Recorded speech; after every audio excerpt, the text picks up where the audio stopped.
Hello, and welcome to Power Play. Okay, where's my sorry, a little disorganized here. All right, and we're back. Yeah, you lost a whole character. You're losing everything. No, too soon. It's never too soon. Welcome to Power Play this episode. Yeah. Last week was a big thing with a thing, and okay, we'll get there. So. Yeah, welcome to Power Play. I'm Rick Budd, your Game Master, and this is these fine people you see before you. We have Caitlin Bruder as Benny Beckett, Omar Najam, who plays Vion Vigor, B. Zelda, who plays Ulez Gali, and Sam Delev, who's kind of just hanging out today. Hi, Sam. Hi, Rick. So, how's it go? So, for as usual, I want to start off by throwing out a special thanks to Jake and Lauren and the mods and everybody at QueueTimes. We could not do what we do if they did not do what they do, and we love them. And your subs and your bits help support QueueTimes and keep this platform available for stuff like Power Play and all the other cool shows that they do here. And your donations to the tip jar help feed the adorable people you see on screen. It's our Save the Cash Fund, and as usual, we have our rewards here. Here's how they work. If we get to $50 tonight, the team gets a point of community determination. They have 1 point of community determination now, and I think everybody except Vion is totally out of determination, so it's going at a premium tonight. If we get to $150 tonight, as you all know, in-game, our team has a mysterious benefactor who sends them gifts that have been helping them out on their adventures. We all know on the outside of the world that mysterious benefactor is you, the chat. And tonight, if we get to $150, you can get the team a stealth cloak, which is kind of like, it's sort of like an invisibility cloak, except, it's kind of like leaves a distortion there. There's actually a real thing that exists. And it gives +3 to coordination when you are hiding, if you are wearing the cloak. So hiding or trying to be stealthy is a coordination roll. This will add +3 to your coordination if you've got the cloak on. And that joins the list of other stuff you've given them this season: attack dispenser for their van, a voice stress analyzer, a single-use nitrous oxide ingestion system, a police band radio that's cooler than the one you can get on your app, on your phone, a parabolic spy microphone, a remote control for the van, and thermal detection goggles. You have been incredibly generous and got the team all this stuff. Tonight, they can get the stealth cloak. And if we get to $250, the After Credits lore drop, a revealing glimpse of some important but previously unseen part of our story or universe. So far, they've all been a ton of fun this season, and you've unlocked all of them. We are super grateful. You can always see these tiers in chat with the command unlocks, and if you can't help us out this way, you can always help us out by liking and commenting on YouTube videos or sharing our tweets and help spreading word about the show, because we really appreciate that stuff too. We really appreciate fan art and live tweets that y'all have done. It's like, that stuff hits us in the heart. And now, for a limited time, you can still get Power Play merchandise, t-shirts, and stickers. It's got Caitlin's wonderful character art on it, and the cool logo made by our friend Hector. Yep, there you see our friend Hector Lowe's logo that he made for us. And you can get that at the QueueTimes Teespring store. Jake will pump that link into the chat for you, and it'll be available, at least for another week or so. And and that's that. The game we play here is called Icons. It's published by Ad Infinitum Adventures. It was created by a cool dude named Steve Kenson. You can check him out on Twitter at @skenson. The book edition that I have is published by Green Ronin. They were sold out last time I checked, but you can still get it as a PDF. It's a really cool game. We play a hack. Oh my God. It looks like we have opened up the first tier. So thank you so much, chat and team. You now have 2 points of community determination to spend. Thank you so much, everyone. And you can follow the show at Power Play RPG on Twitter and Instagram. Also, Power Play is now available as a podcast if you are podcast inclined or know somebody who is. So you can check that out, and you can find it wherever fine pods are casted. Fine pods are cast? Fine. Okay, well, we'll look that up later. Mm-hmm. Correct. Thank you. And that's the announcements. Time for Power Play.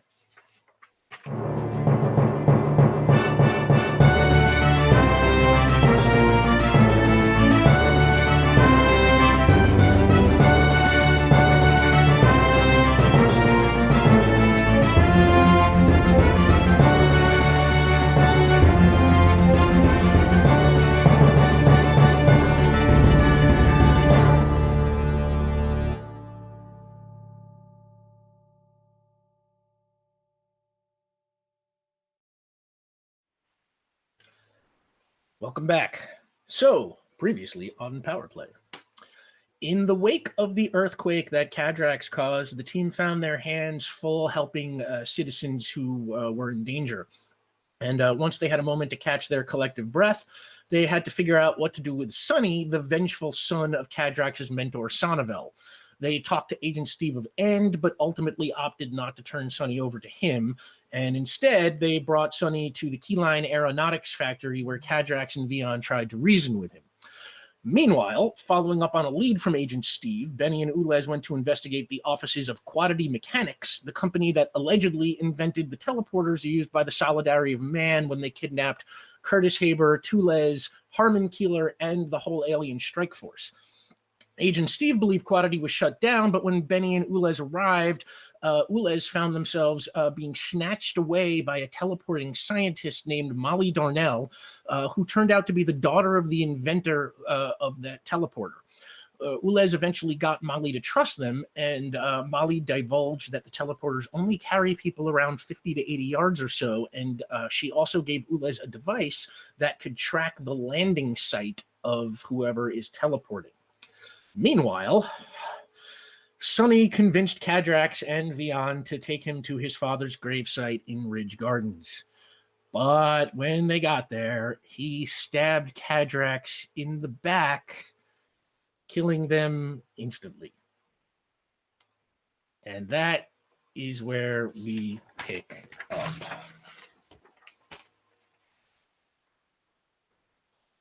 Vion, Sonny turns to you. Are you still holding Cadrax's hand? I believe you and Cadrax were holding hands when they got stabbed.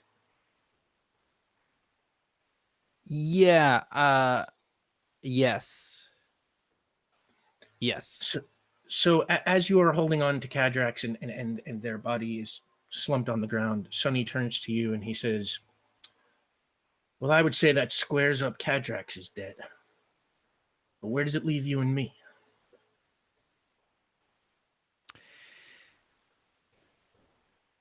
At this point, I would like to check. I mean, I'm still kind of unclear on sort of alien biology, but I'll do a quick check of pulse while I'm holding their hand. Sure. I'm not even going to make you roll to say that Okay. you do not detect anything. Okay. All right. I'm gonna go ahead and put Cadrax's hand down and take a step back and kind of just like kneel by dog and pet dog. Dog. Yeah, okay, you're petting dog, and Sonny says, I have no quarrel with you, spirit of justice.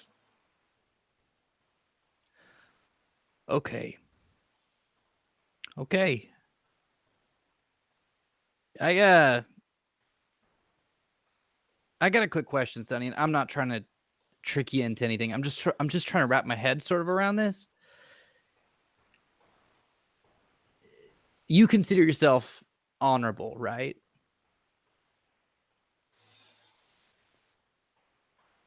As honorable as I need to be. Well, the way I see it, we're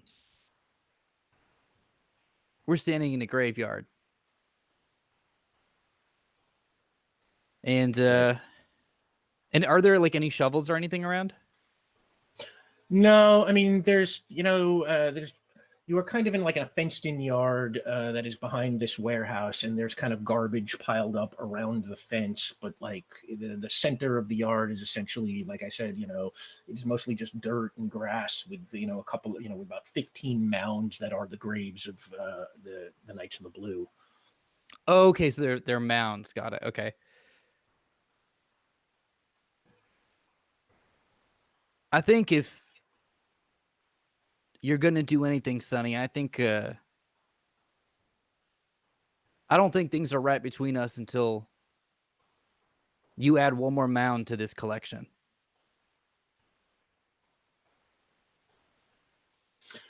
That sounds like a threat. In what way? I'm not talking about you. I'm talking about the additional body that you've introduced to the equation. I'm saying if you did this, it's up to your code of honor to take care of the body. Otherwise, what makes you any better than the monsters that killed your father? In fact, it might make you worse considering that they at least did the decent enough thing to give him a burial.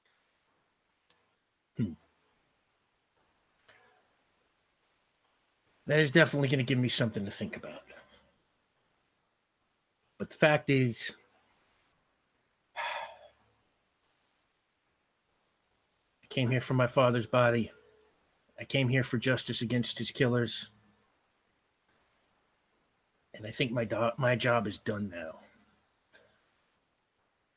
And on that, he raises his voice and he uses his power to create a tone that is so high and so intense, it starts, shaking your head and hurting your ears and causing you just sort of overwhelming kind of pain. And it keeps getting louder and louder and louder. Okay. Yeah. Do I have time to possibly phase? Yeah, you can phase. Okay, I would like to phase both me and Dog. All right, Dog and me. You and Dog both phase, but even phased, you can still hear the sound, and it overwhelms you and turns into just this blasting pressure in your head, and you black out. Okay. Meanwhile, over in Briarwick in Avalon, Benny, Ulez, Molly Darnell has helped you out of the elevator shaft and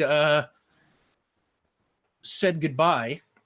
You have her contact information and you have the tracking device for the belt.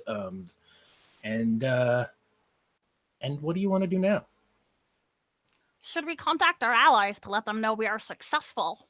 Okay, like, are you okay though? Because you were gone for like 15 minutes. Is everything you Yes. good? Is everything okay? Oh, indeed, I have made an ally, a friend, and I got their contact information, and I show you, like, on my phone, like, where it says their name. That's good. Okay. And look, I also have, what other things ever at my desk? Poop eggs. Look, I also have a device in which you can track the belts. I believe this endeavor was an absolute success. Yeah, geez. I mean, well, as long as you're okay. They really had to help pull you out of the elevator. Yeah, I was good. I was trying to find you, and I didn't climb very well, but it's fine. I'm good. My back's a little sore, but I'll be okay. I think I just gotta sleep it off, maybe. Yeah, maybe we call everybody, meet back up. Make sure everything's still okay. Yeah. Yes. All right. Call. Realistically, I would call Cadrex first because that's who they always call. And then I would call Vion because Vion's always around. Like you call Cadrex and it goes straight to voicemail. Do you leave a message? Don't make me do this. Oh, Cadrex, I am speaking to the machine that will relay the information that I am recording right now. We hope you are well, and we have succeeded in our quest, and I cannot wait to show you the fruits of our adventures.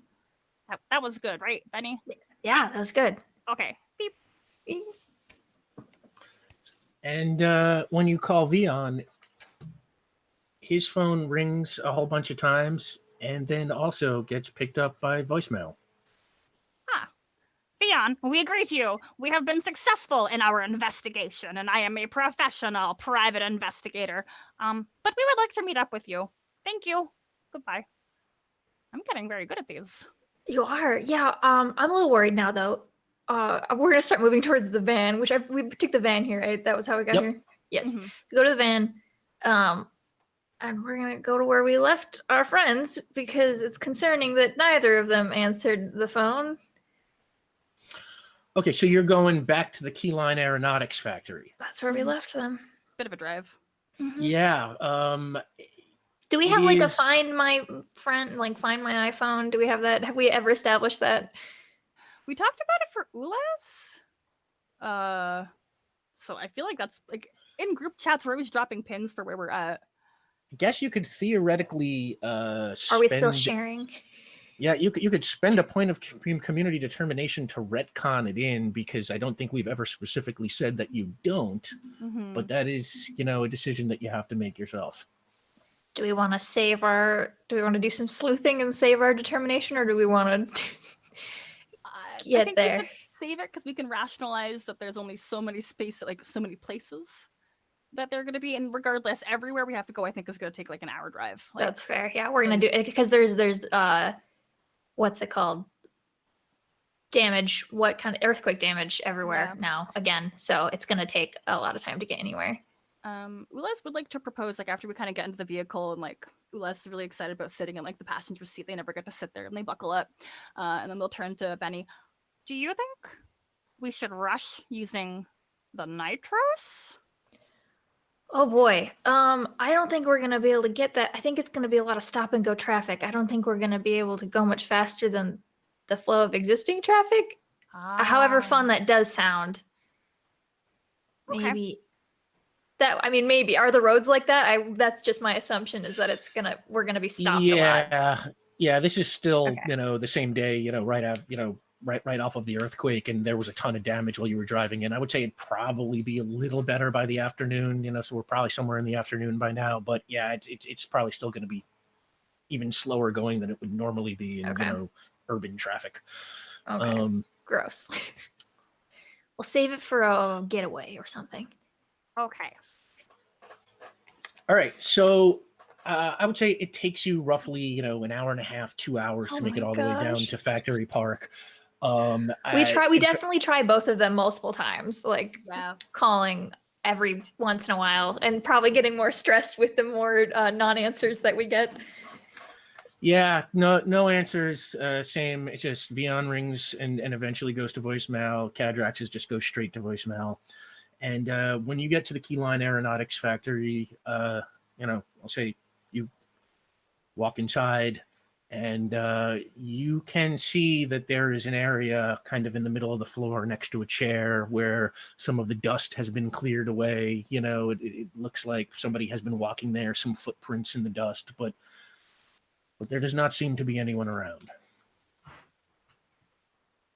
Maybe we should call Sandy, see if he's seen Vion. That is a good idea, to determine if they have relocated to either Vion's office or to his abode. Yeah. Yes. Sure. And it rings a couple of times and then says, "Heyo." Greetings. This is Ulas and Benny, and we are requesting information as to Vion's location. Is he home? Is Vion home? I don't know. Here, hang on a sec. I'm just I'm in the middle of cleaning up a little bit, but I'm gonna go. I will check that for you. Come on. And I'm going out the door. I'm running down the hall. Okay. I'm hopping up the stairs. 1, 2, 3. Sometimes I try to see how many I could take in a leap. I fell once. Don't tell anybody about that. But going down the thing, and I'm knocking.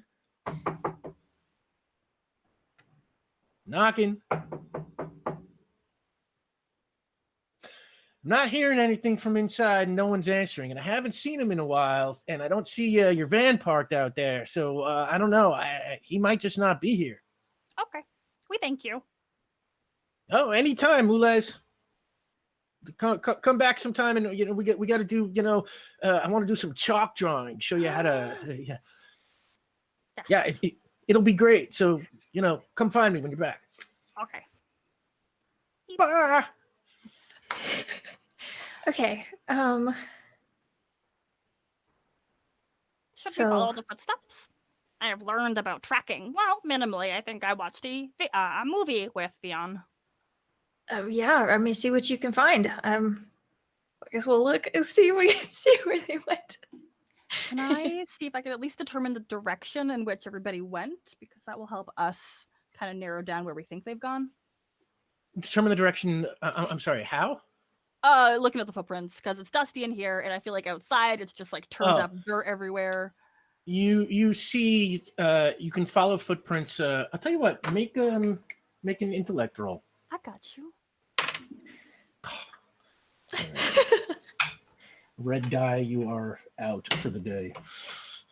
9. 9. Okay.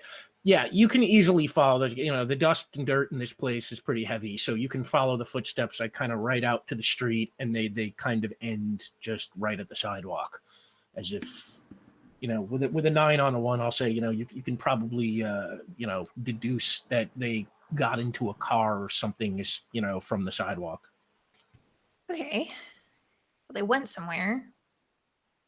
Looks like With- willingly. Sunny. Changing locations, but they didn't tell us. Do you think they would return to the office or? I mean, Where- but we've got the hospital, the office, somewhere Cadrax's with home? Steve. Did Steve pick them up? We could call Steve. Would you like to call him? I mean, I don't want to talk to him, but if he took them somewhere, I mean, Okay. I can call. don't like talking to Yeah, it rings a couple of times, and then Steve. This is Ulez and Benny, and I have a request. Have you seen my allies? Your allies. Correct. What allies? What? Vion and Cadrax. No, I haven't seen them. Why? What? You Wait. didn't drive them anywhere? No, I dropped all of you at the factory. That factory in Cool. this morning. Yeah. Have you've? Are they missing? Unresponsive. Unresponsive. Okay. Do you want me to look for them? You would assist us? I could request permission to. Will you look at Vion's office? Because I believe geographically it is the farthest from where we are located. Okay. We're running out of spots. We think they might have gone, and they're not answering their phones, so we're getting worried. Huh. I had an idea. Again, I base this on a film that Vion had me watch. Would they return to the scene of the crime? What crime? There was Did no someone- crime. Someone commit a crime? What? No. We have already had this conversation, Steve. Thank you very much. We will talk to you later. And I'm gonna hang up on this as well. He's like, yeah, but and yeah. We don't admit to crimes. Okay. Yeah. Okay. Or consider things crimes that might not have been crimes. I just don't want him to get. I don't want anybody to get in trouble. But that's a good idea. We should maybe go there, and maybe he'll get back to us. I don't know. Selfishly, I would love to use this tracker as well, and if we return to the location in which the earthquake was originally created, I could perhaps do some searching to see if I That's pick up any true. belt signals. Yeah. Okay. I mean, even if they're not there, that's something worth checking out. So, okay, let's do it. We get back in the car. We drive. Yeah, And Ulez you is are less worried. headed. You are headed now to. What was the place? I don't even know what it was called. Like it was like the docks where like Back to Ridge Gardens. Okay. Thank you. Yes. Yeah. In fact, Jake, can you throw up the Baronsdale Avalon map for a couple of minutes? I think we have Ridge Gardens on that map. With the earthquake damage still in place, and with it getting now to rush hour, it is super slow going back in that direction. You're almost going back where you came from, So, there we go. Right there to Ridge Gardens. I don't have the town you're coming from on the map, but it's kind of south and east of there. So, it takes, I don't know, another hour and a half, 2 hours or so to get all the way back up there. It's like traffic is just bumper to bumper. There are still street lights out, and there's still, earthquake damage to the roads. So, I mean, As we're driving, it has been quite a while. I think Oh, Benny's wow. like, We have hit the second goal, so y'all can now be expecting a stealth cloak. Thank you so much, everybody. That just Cool. leaves the after credits lore drop. Thank you so much. Ulez. Oh, Benny, what were you saying? oh, I was No, gonna say, I think as we're driving, I think Benny's like, Yeah, I think from here on, like just fully knuckling the wheel, like very stressed out at this point that we have not heard back from anyone. But like, I think from here on out, we need to always have like our location shared or something because I don't like this. I don't like this at all. This is not fun for me. Oh, that is very valid. Our allies are incredibly capable. I do not express the same concerns as you. It's okay. One of us should be confident about everything. Let's do it. Okay, we drive. Yeah, and by the time you get to Ridge Gardens, I will say it is just starting to get dark. And so, where in Ridge Gardens do you park? You went to previously like about three. You were at three locations that are sort of within a stone's throw of each other. There was the docks, there was the electrical switching station, and then there was the warehouse. Which one do you go to? I guess like what's closest to a place to park, or are they all equally like near a road? Because I don't know if we probably start at one and just walk through the rest of them. Like, all right, so let's say you park, at a somewhat central location in the street, maybe sort of near where that tanker crashed, where you had saved that truck driver earlier this morning, near the collapsed overpass. And now, you were about equal distance from the docks and the switching station and the abandoned warehouse. Where do you head first? so we could retrace our steps from the last time, like where. I don't even remember where we started. Actually, that would be that'd be a helpful plan of action if I remembered how we started that. Actually, sure. You started off on the docks, I think, and okay. then you went to the switching station and then the warehouse. Yeah, we'll walk that track. Okay. It takes you walk the docks. The docks stretch for a little bit, and so that walk takes a while, and then you turn back and you head towards the switching station where you fought the alien strike force, and that place is still just a friggin' wreck from Cadrax's explosion there, and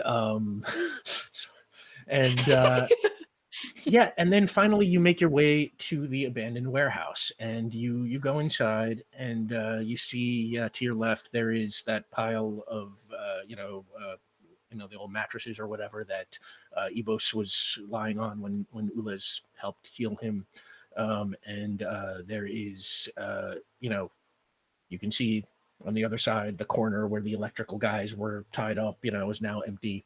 And you can see that there is sort of this big garage door that, like a sort of big port that is open leading into the back.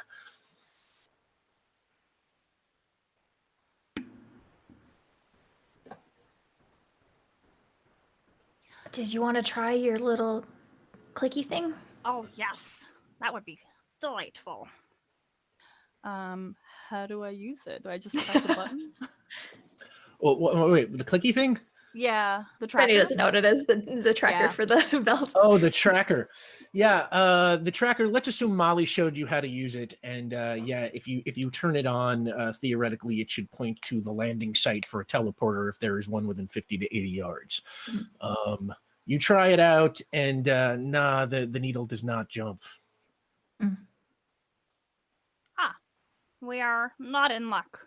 Mm. I had hoped that our cloaked enemies have returned to the scene of the crime, and they have not. I think since we're like here, Benny remembers asking Cadrax if they wanted to go see the grave sites, and we'll maybe make the connection that perhaps they went to go because there are people there that were important to both of them, and maybe they are being friends, and that would be a really great turn of events. So I think I'm going to try to figure out where, because they had said a general like behind the building was all that I think we were told. So I think Benny's going to try to navigate to where specifically that might be. Yeah, absolutely. And it's not hard to find. You sort of walk out, that port there, that open garage port. And as you walk out, even though it is starting to get a little dark, you can immediately see on the ground in front of you, Vion, just out cold, lying next to Cadrax, who also appears to be out cold, and has kind of what appears to be a blood stain in the center of their back. Tell you what, make an intellect roll. Which one? Penny? Both? Yeah. It could be both of you. Okay. Oh, I haven't even got my dice out. Foolish of me to think I could get through this unscathed. Okay. 11. 11. Okay. Yeah. All right. That's fine. Yeah. You also throw in. You see, Dog is there and is lying next to Cadrax with their little dog head on Cadrax's back. And what you see when you look out into the yard is, even in the dark, you can see that there are a whole bunch of mounds that are out there in the yard. And it's like 3 rows of 5 3 rows of 5, and one of them in the row closest to you, I think 2 from the left, I think I said it was, or something like that, is split open, dug up with piles of dirt in kind of a big empty hole there.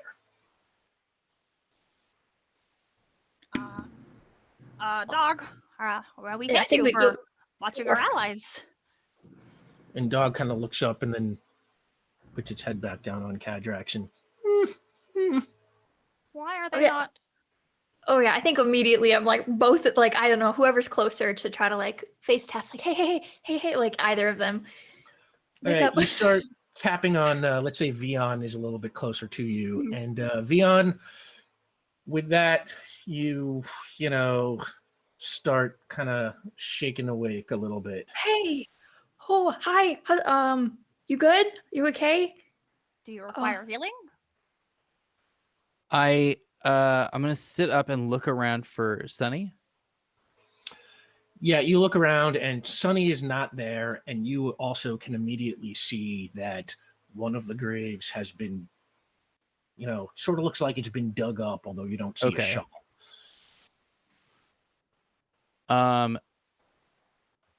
Okay, I look up at the 2 of you then. Ules is like patting Cadrax's face like they saw Benny do to Vion. Like, that seems to be effective. Gentle Yeah, slaps. no response.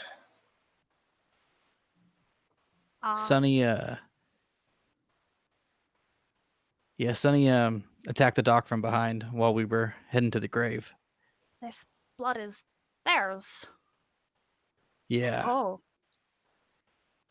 And you can feel, Ulez, that Cadrax's body is a little cold, and that blood is also kind of cold and sticky.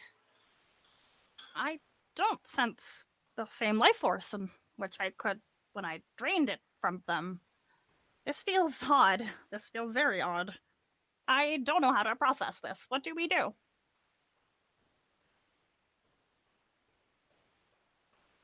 I stand up. I think I'm still.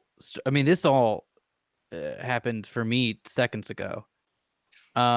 So what I would like to do, quick question, sort of out of game, is we have we brought our like vehicle tracker, right? Like that's one of the things we carry around with us. Vehicle tracker. We have like a tracker. Like a device. tracker, just like a Oh, tracker. the tracking device. Yeah, the tracking device. Yeah. Okay, sure. Okay, and the way we track that, is that like what, like a panel, or is like an app or something, or? You're talking about like the homing device that you. Or you I mean, got like from how the we Mr. would know, like Benefactor? if you put it on a car, like would we look at like a screen to see where the car is going, or? Yeah. Let's assume that it interfaces with an app on your phone, and Okay. yeah, you can open up the app and track. If it was in. Ooh, how far did the tracking device work? What was the distance? I think it was like 5 or 6 or something. Hang on, I didn't know the number of it. Yeah, I could probably find that out. But yeah, why? What are you looking to do? Well, I'm looking to burn a point of determination. I would like to go ahead and retroactively add something to the narrative here, if that's all right, Rick. Yeah. Hang on. I just want So to. we kept determination for you. There's plenty in the community if you want to. Yeah. Thank you. I think I've got one. Yeah, I've got one more. But if that's not enough or something, The I'll dip into tracer that has pool. the tracer has a distance of 6, which means it works within a few miles. Ooh. That ain't bad. This isn't the biggest city in the world. Okay, great. Can I use a point of determination Yeah, you Because are the I only was- person who has a point. Yeah. I was raised in the school of pop culture. And I would like to remind you, Rick, episode 4 of season 2 of the show Columbo, Dagger of the Mind is the name of the episode. He plants a pearl into an umbrella. If I remember that being the episode correctly, he plants a pearl in an umbrella to set up someone who is, I think, accused of murder. And I would like to say that initially, when we were heading over, while I was giving Sunny the benefit of the doubt, I ghost sleight of handed. So it wasn't even like a normal sleight of hand. It's a ghost sleight of hand. Just drop that into his pocket. Okay. Yeah. That's first of all, I want to hug you for the Columbo reference. you got right with the Columbo reference. Favorite shows of all time. Oh my god, I could reach through the screen and hug you, man. Yeah. So that absolutely could have happened, and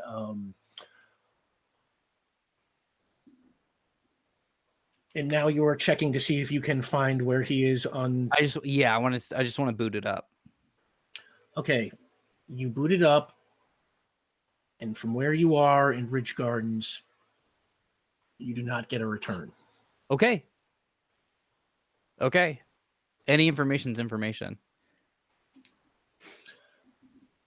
I think while you're doing whatever you're doing, Benny is kind of like is now trying to sink in the fact that whatever they're saying is what is happening, and is just gonna kind of like, because Catrax has collapsed in a pile, and I think Benny would like to like lay them down nicely, like on their back, so they're not like, just Yeah. Benny, I think Yeah. I misunderstand. Are they not going to wake up? I don't think so. Liz, I mean, I don't know anything about Cadrax. And like, I mean, they're people, but They are we normally don't get back up when this kind of thing happens. And they'll just like re-examine the wound. Like, why can we not just fill it in with flesh and they will be whole?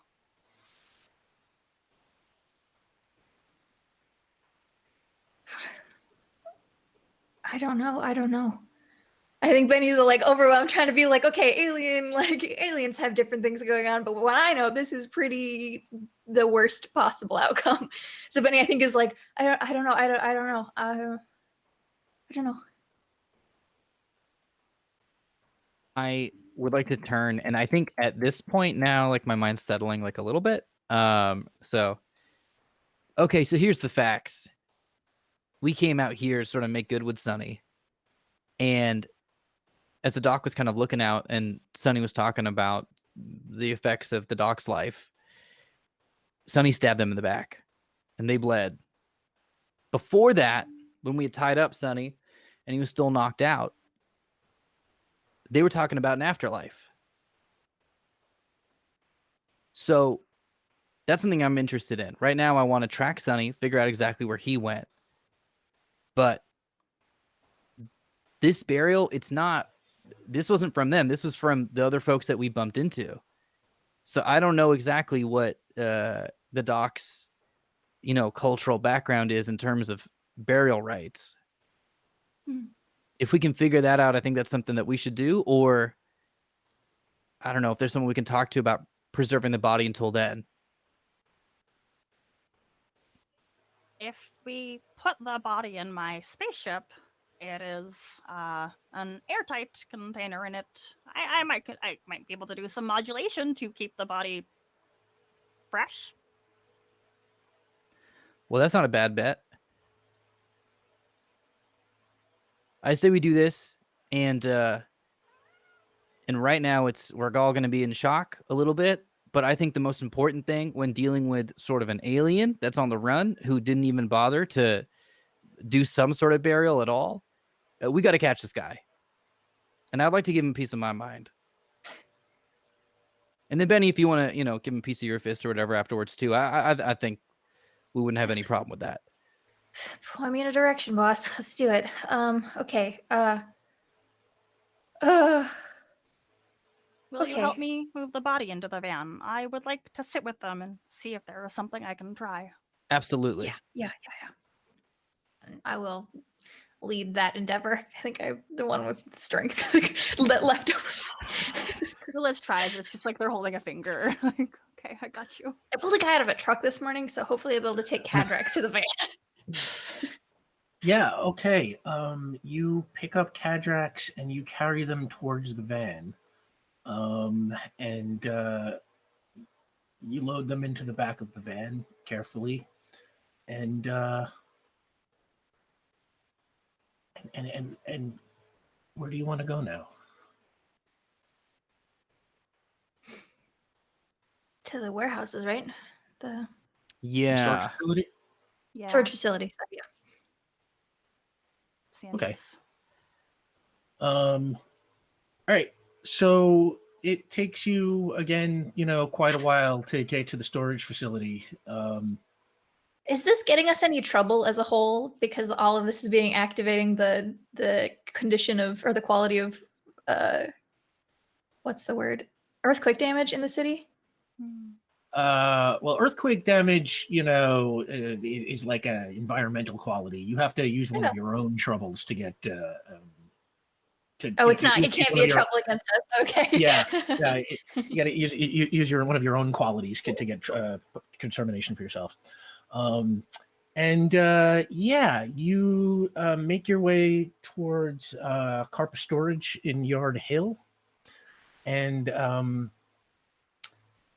think if I remember correctly, there is a gate outside Carpa Storage, and this being the evening when you get there, that gate is now closed.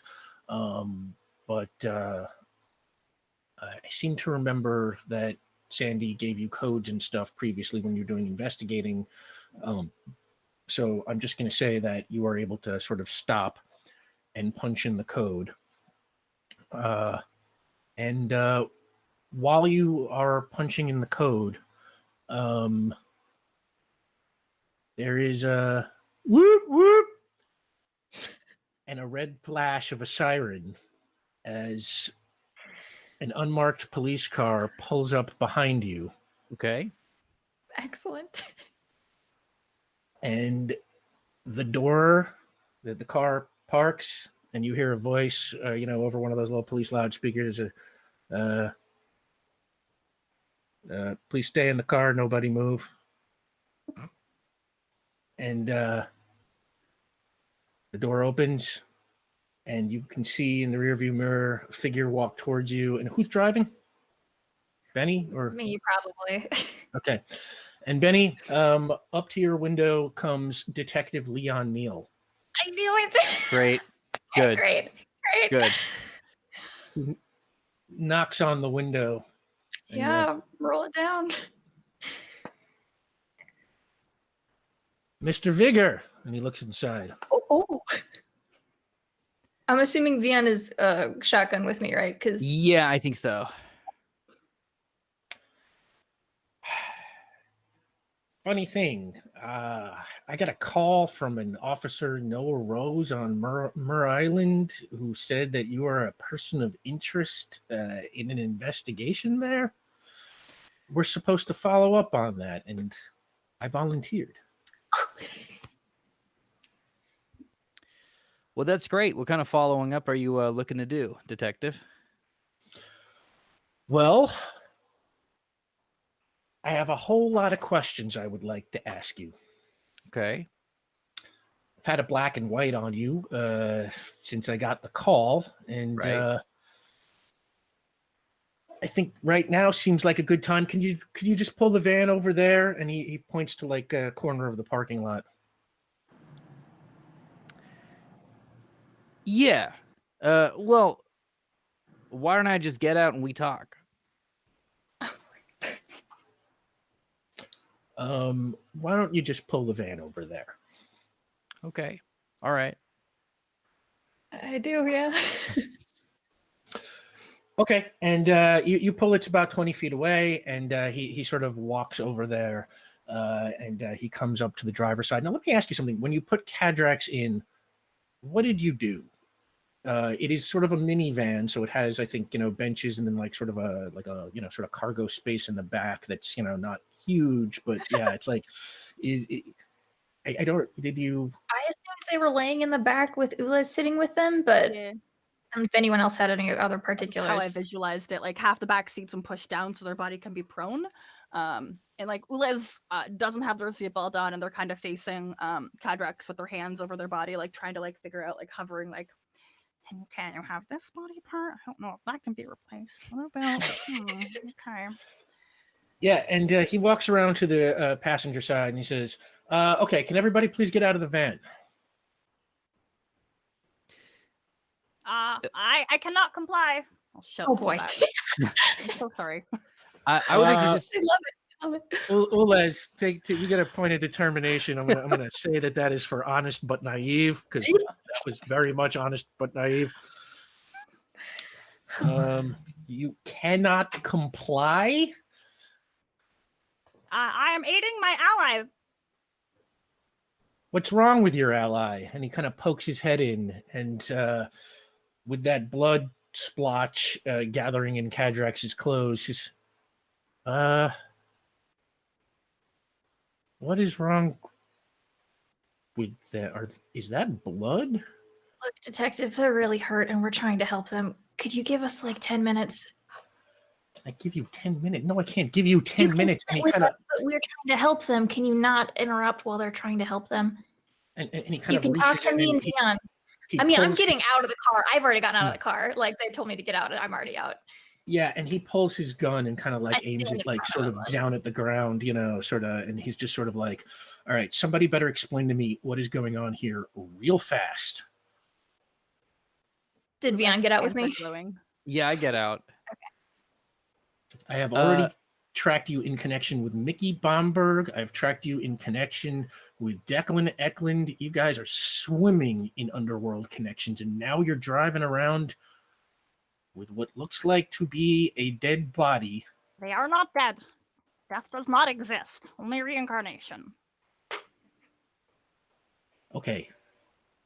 You want to explain to me what's going on? You got 30 seconds before I start making arrests. Okay, great. I want to go ahead and phase. I'm gonna ghost. And what's the gun made out of? Gun? Oof, gun is probably Can't phase through that, huh? I have firearms are generally made of steel and aluminum, according to my. Aluminum, though. Steel and aluminum, huh? So it's like you probably phase through parts of it, but not other parts. Okay, great. I don't know if it's steel and aluminum or steel or aluminum. There might be different types of firearms, but that's up to you. I would like to pluck out the bullet that's just in the chamber, kind of waiting. Ooh, make a coordination roll. Okay, this will be interesting. That's Because amazing. in real life, I now have to get my die over here while I'm holding my green screen. Okay, here we go. Here we go. In a second, I'll fix this. Okay, 2 plus. Here we go. Here we go. We could do this together. That's going to be a 5. 5 total? Yeah, coordination? Yes, that's 5 total. Yeah, he whips the gun up and you That's fine. completely miss. And he's just sort of like, he sees you in your translucence now. And he's like, what the hell? What the hell? And he like takes a step back and like his sort of hands start shaking. He's like, what's going on? Yeah, well, what are you? The thing is, the reason that we're spending so much time with the underbelly of the city is because we happen to be a bunch of superheroes. Now, we're cleaning up a whole bunch of stuff. A lot of things are going on, some interstellar stuff as well, which I wouldn't mind getting your help with. Also, I think a bunch of folks in your police department are incredibly corrupt and part of some sort of, real big thing that we could help you out with. We're pretty sure you're not dirty because we did a, whatever it's called, black and white on you as well. So you really got 2 choices right now. You can try to arrest us, one of whom is a ghost, or you can kind of hear us out and maybe help us on our little mission right here to clean up the city. Make a willpower roll. Okay. Can I start my hands on fire just to be like, I'll join in this, I guess, as well. Yeah. Oh my God. All right. I have to see if I even can. Give me a second. That I can. Yeah, I started. you Yeah. can. Okay, I will. That'll make Vion's willpower roll a little bit easier. I'll throttle that down because he'll be even Okay. sort of more amazed now. Can I use performance on top of that? You can. Sorry, I am looking for my Leon Neal character sheet. There it is. Okay, what is his willpower? Okay. What did you get? I got an 8 total. Okay, and he's just sort of like shaking and staring at you, and he kind of reaches out with one hand and sort of reaches through you, and then he reaches back and he kind of pinches his arm. It's like, oh, okay. Superheroes. I think it's called extra normals technically, but yeah.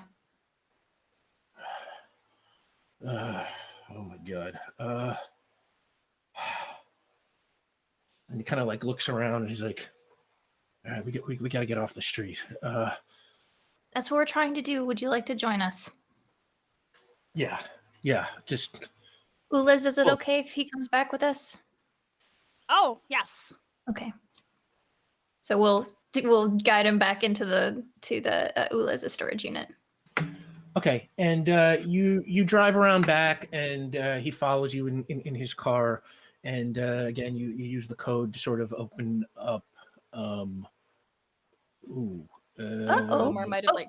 Okay, yeah. Lost Omar there for a minute. It's like he just phased right out of the game.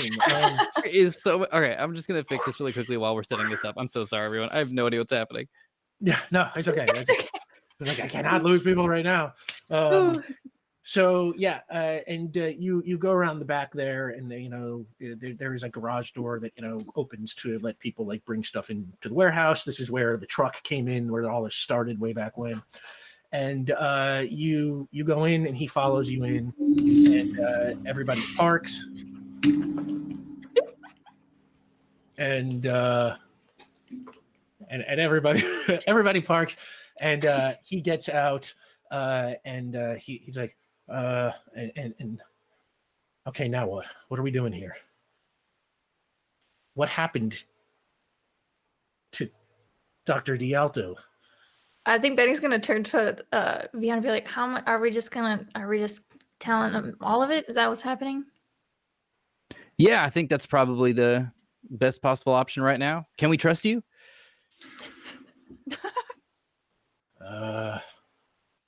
Yeah, I think so.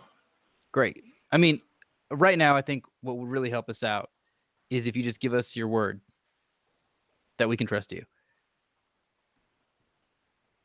And he kind of Benny holds up a pinky. and he puts his gun back in his holster and buttons it shut.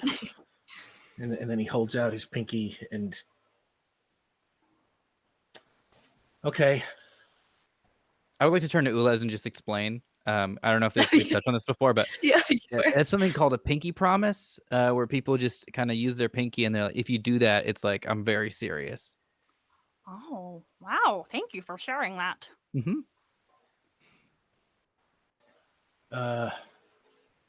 So what happened to them? They are an alien from another planet, society, culture, an entirely sort of different way of thinking, I guess, on top of all that. And their mentor, I think, if I'm remembering this correctly, came to this planet and then was attacked by some folks who are kind of reacting against, I don't know, support the colonial efforts of the Dox race. Mm-hmm. It was an invasion here to Earth. An alien invasion. That's right. But they got stopped. Except that the son of the Doc's mentor wanted revenge. And so he killed our friend. And we're kind of trying to figure out exactly how permanent that is. And that's where we stand. Now, a big thing that could really help us out is I did plan to track her on this gentleman. And it's got like a little bit of a range. If there's any way that we could run around and look for him and track him down? I imagine there's a bunch of questions you'd like to ask him that he could answer. An alien killed another alien. They did not A cover doctor. this at the academy. How about a vengeful man killed a doctor? How about that? Can you work with that? I mean, I can, but this sounds. I got to admit, it's a little out of my league. What am I supposed to do? Arrest an alien? I mean, you can light on fire and he can turn like a ghost or something. I just. What can the alien do? Sing? We are Ulaz Scally. You're also an alien. I am not from this planet. Correct. Like their hands are still glowing as they're trying to like figure out like how do I give life to something that has no life? It's like trying to heal a rock. It's not going well.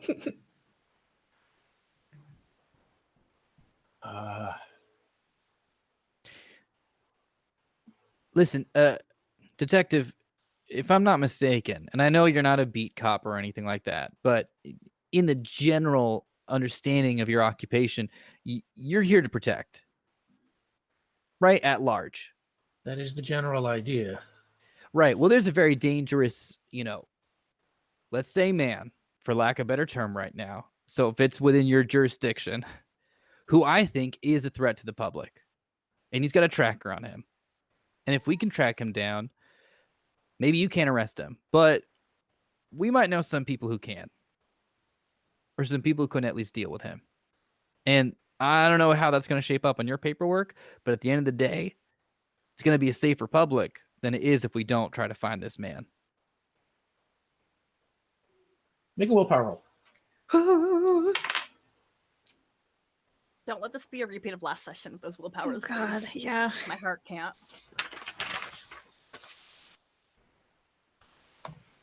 That comes out to an 8. Okay.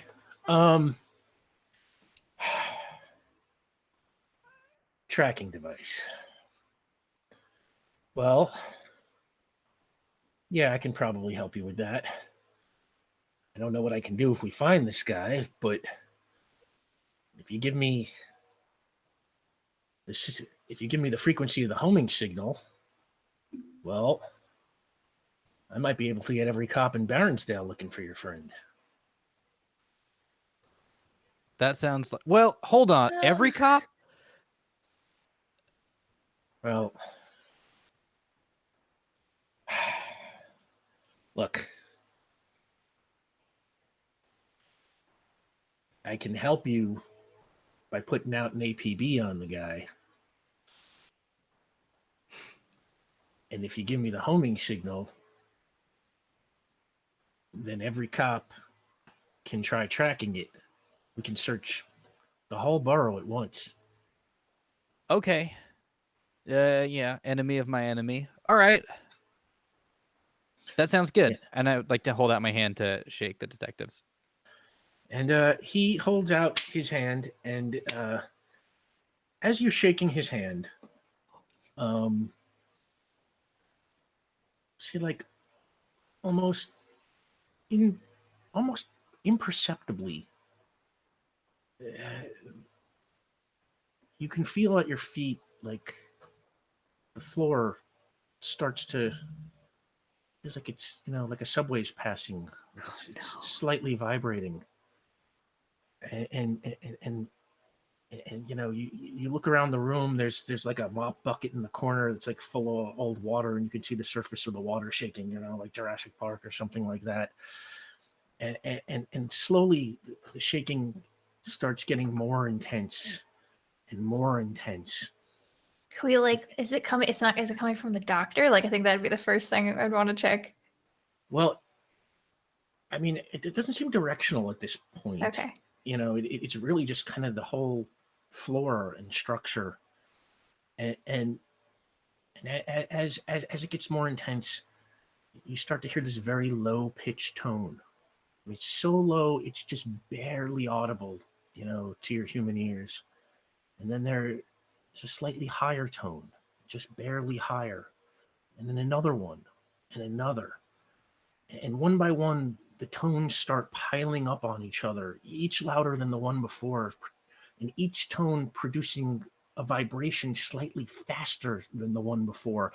And one by one, those tones start finding the resonant frequencies of like every object in the room, from, pens lying on the desks to stools that are on the floor, to the van itself, the glass in the windows, like everything in the room soon is vibrating in sympathy, producing tones of their own and percussive clattering, and the whole thing kind of comes together like some kind of, psychedelic symphony that just becomes louder and louder.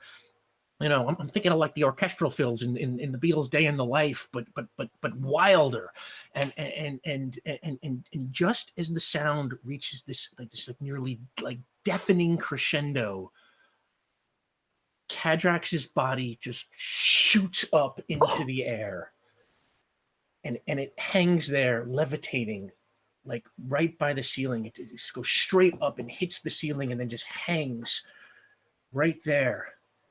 And while you are all watching, Leon Neal included, this strange like cluster of lights starts, like little fireflies around their wounds, like these sort of brightly colored fractals, and they sort of pop in and out, and they're gone almost as quickly as they appeared. And as they vanish, Kadrax lets out this blood-curdling scream and falls straight down to the ground with a huge thud. And when they do, all the vibrations stop. Kadrax, when your body falls to the ground, you barely even feel it, because you are in more pain than you have ever felt in your life. It's like every pain you've ever had in your life, all at once, every inch of you, like being on fire and electrocuted all at the same time. And it is just absolutely overwhelming. And you curl up into a ball and start crying on the floor. I rush over. Yeah, I think. And I'm gonna crowd. Yeah. I'm gonna grab the doc's hand and just hold it. What can we do? What can we do? Are you hurting? Yes. I need somebody's strength, please. I hold my hand out. I hold my hand out too. Yeah. Okay, and I'll take both of your hands in my one hand and put my other on Kadrax's chest. Can I heal them? You can give it a shot. You can try and do that funneling thing that you did. Yeah. Okay. I think we call that a healing roll. Yep. Your healing is at 5. Mm-hmm.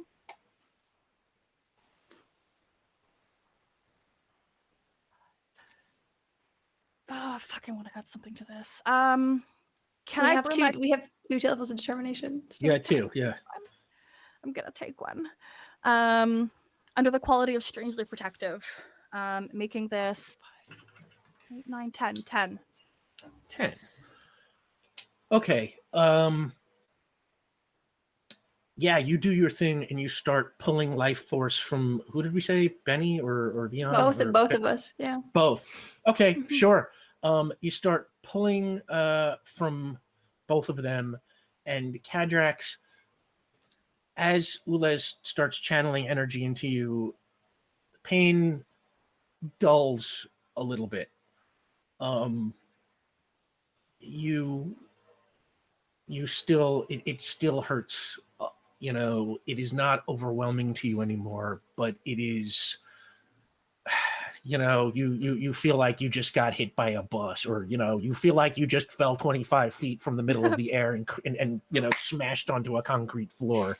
That's oddly specific. Yes, yeah. It just came to me somehow. But it is not quite so, it is not the kind of pain that just blocks out all thoughts anymore. You can kind of get your wherewithal back. There you go. There you go. Take it easy. If it hurts, it's good. If it hurts, it means you're alive.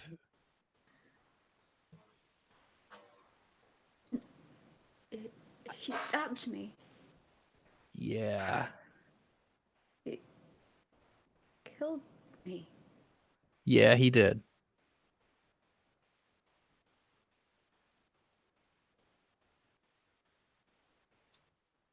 Where are we? Where's Sona?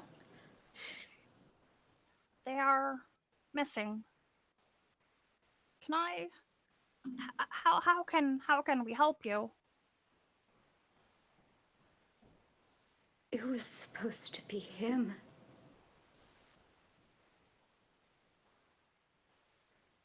I'm me.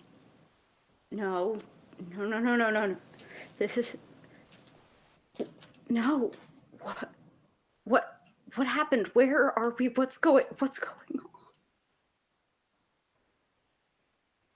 There is no death. There is only rebirth and resurrection, and you have come back to us as all beings do. Are you truly well? And I'm gonna reach out to, I guess I'm still holding your hand. As the choir wills.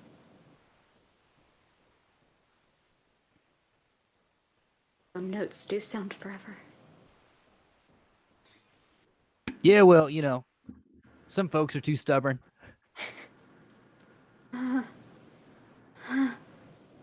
Never knew one more deserving. What the hell was that? And you look over and Leon Neal's eyes are like, bugging out of his head. It just, That, my friend, is an ever singer, and she'll get up from sitting on the floor and will brush off her knees. And is he good? Is he like he's gonna like keel over or anything? Like, as you get up from the floor, he like sits down on the floor. I'm gonna get him a chair. I'm gonna get him a chair so he can sit and just pat his shoulder a little bit. You need like you want some orange slices or something? Maybe I like have stuff in my wet bag. towelette. I'm gonna go get a granola bar from my camera bag. Yeah, let's get you, maybe some, just your adrenaline's probably real high. Yeah, this has been a real tough day for you. All right. Turn back. All right, Doc.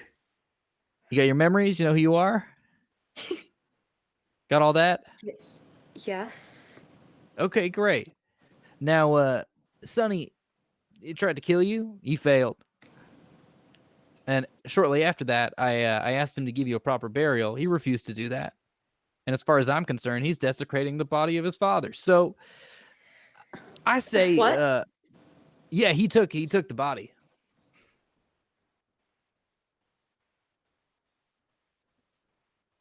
But I got good news, Doc. I got good news. He's got a tracker in his pocket. We were about to ask all the cops to trace that frequency, but I figure frequency is kind of your thing. So if you wouldn't mind, I can show you the exact, number, dot number, FZ or whatever that is. If you want to find him, well, heck, I don't know if anyone's better equipped for that. If this is what the choir beyond has returned me to do, then yes. Great. I'm going to go ahead and show the app and the frequency that the tracker is functioning on. I think before you do that, since I have Ule's hand and Ule's has y'all, I'm going to pull you collectively close and touch forehead to all of you. Thank you. We welcome you. We welcome you back.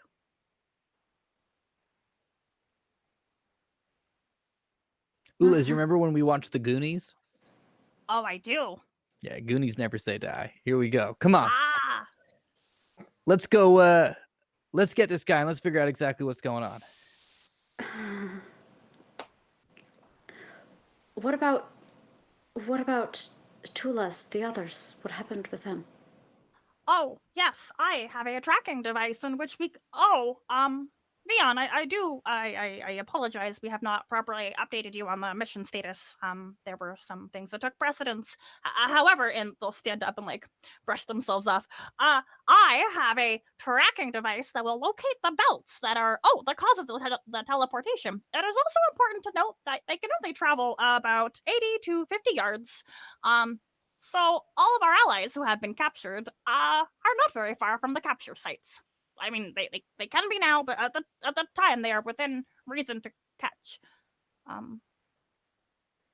Well, that's just fantastic. Look at us. Look at this team. This ain't bad. We are doing well. Why is the law enforcement officer here? Oh, yeah. Leon came to ask me a couple questions. How's that going for you, Leon? Well, it's a little bit more interesting a day than I expected to have, to be perfectly honest with you. But you know what? You said you were a superhero, and goddamn, I believe you now.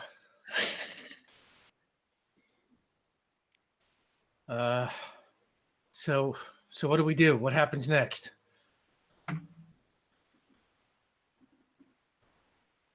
I say we track Sunny. I say we use that teleportation tracking device to find out who's been taking all our friends. We get to the bottom of this. Do our humans require rest? And Cadrax, do you require time to fully understand your functioning faculties? I think it's been like 2 days since I've slept. I'm not gonna lie. Don't remember the last time Benny has slept. Yes, you've got a lot of dark circles under your eyes that were never there before. Wait, did we lose stamina from the health siphon? Oh, yeah. yeah. You do lose some stamina from the health siphon, yeah. I forgot how I did that in the last game, but let's say you each lost 2 for now. Whew. That puts Cadrax at 4. And Benny at 2. Thank you. Coming back from death really takes it out of you, apparently. Plus, you are covered in blood. And Leon Niels, all right, I'm gonna go get this frequency and this APB out there. If your guy is around, we're gonna find them. I promise. And just double checking, what you saw here today remains between us, correct? Oh yeah, I didn't see nothing. We have sworn upon the pinkies. Mm-hmm. What is the significance of that? Tell me later. Okay. It's truly wonderful. And he just kind of like shakes his head in disbelief and just turns and gets into his car, starts up the engine and pulls out and leaves the 4 of you. Whew.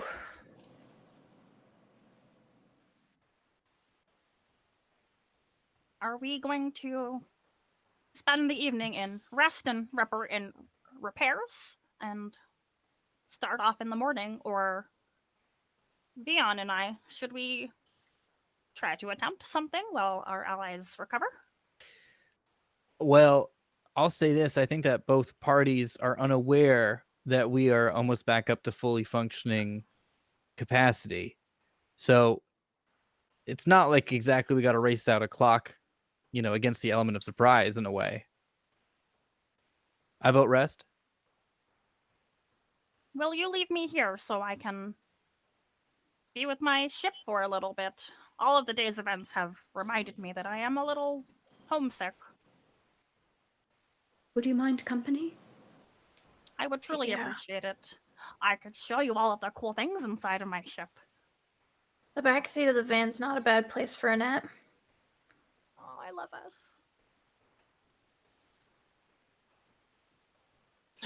You know what? I think this is a great place to take a break. Let's say, Benny, you're going to take a nap in the back seat of the van. Mm-hmm. The two of you are going to go keep each other company by Ulez's pod. And Vion, where are you headed? Are you staying around? I'm gonna find a little solitary area and I'm gonna meditate a little bit. All right. So yeah, as y'all go to recuperate, we're gonna take a 10-minute break, and we'll see you in 10.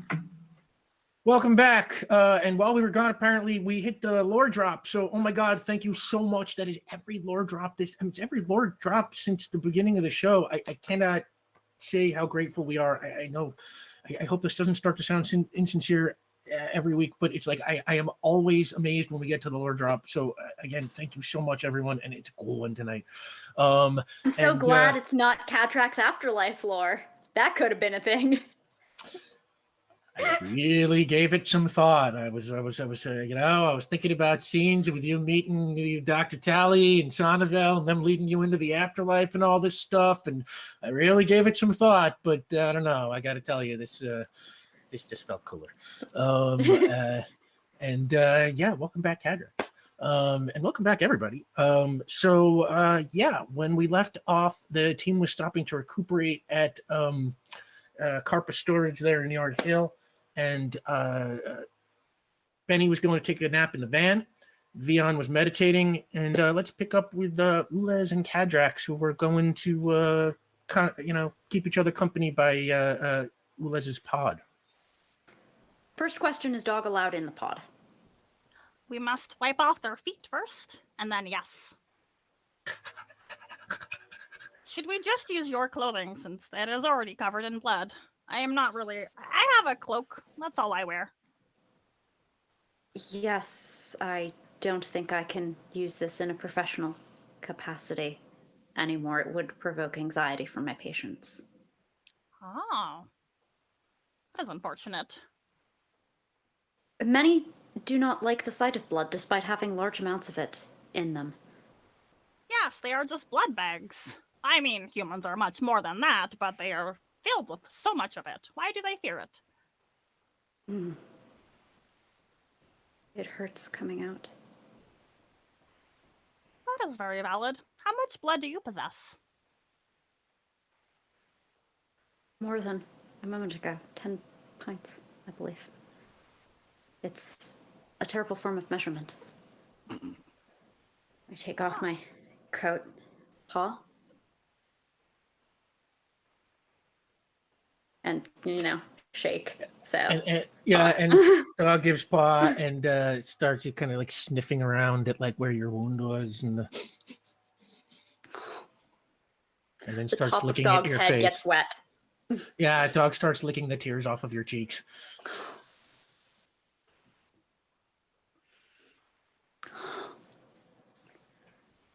Dog is very kind. They watched after your body when it was inert. How long was I dead? I am unsure of the length of time, the exact time of your death. However, when Benny and I stumbled upon you and Vion, it has been about 2 hours. Actually, it's been about 8 hours. Ulez doesn't know the entire time that while they were traveling, okay. Cadrax was dead. Oh, right. Yeah, okay. We did so much car rides. So much traffic. Is that long for your people?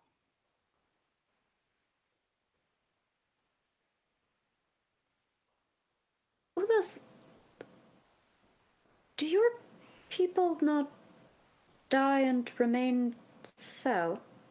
No, there is no death. We do not believe in it. It is rather unproductive. You may choose to have your consciousness continued, or you may upload it into... I have my notes. Into the sky. Is that a choice widely taken? Not very often. any of us continue, why, I am the result of over 5,000 individuals.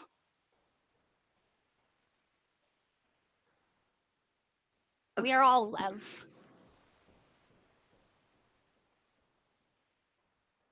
I admit, the other 4,999 I might find poorer than this example. I admit my bias. That is Thank very you. valid. Thank you. Now, please, step inside. Now, Finish. yeah, the pod is, like we said, it's about the size of, just a little bit bigger than a refrigerator, right? It's like basically built for one person, but let's say with it open, you can kind of sit next to each other like bench style a little bit. This is so unlike our ships. Oh, are they more spacious? Civilian ones, I think, more so. Ours are simply built to accommodate more people, but we have fairly tight quarters, and yours doesn't seem to have grapple ropes for attacks. Oh no, there are no weapons aboard. A further distinction. And I think like Ulez goes about like showing all the cool buttons. Like this one is a tractor beam. This one will reverse gravity. Of course, it is all not functioning at the moment, but this button, this one is just the button. I like to press it sometimes.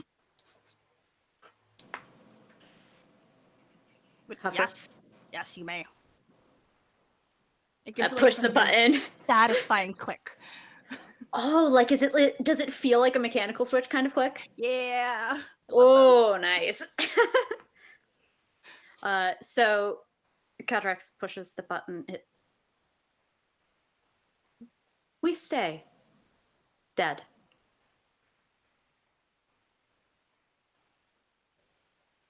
But why? Why are you back then?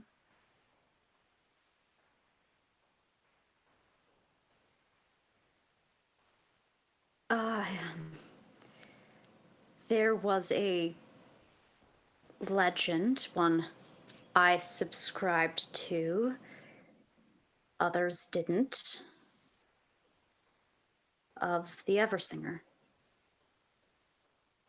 The one whose note sounds again and again by the will of the resonance, the choir beyond. Died, but brought back.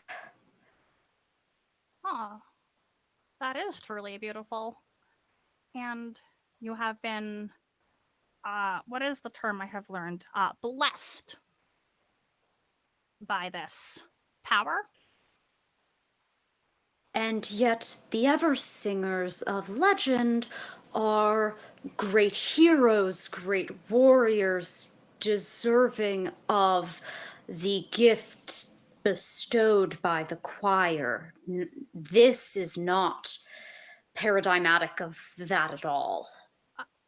You do not consider yourself great or a powerful warrior. You are the strongest individual that I have met. You possess such knowledge, such strength, such ingenuity, and how do you not see yourself as a great hero? Not like that. Maybe not yet. I look out the door, and I think there's probably a bit of a crack in one of the storage facility walls. One of the earthquake marks. Not yet. Well, I believe that you are on track to become a great hero if you do not yet consider yourself one. We have no heroes where I come from. We all just simply are. However, if I may select my first favorite hero, might I choose you?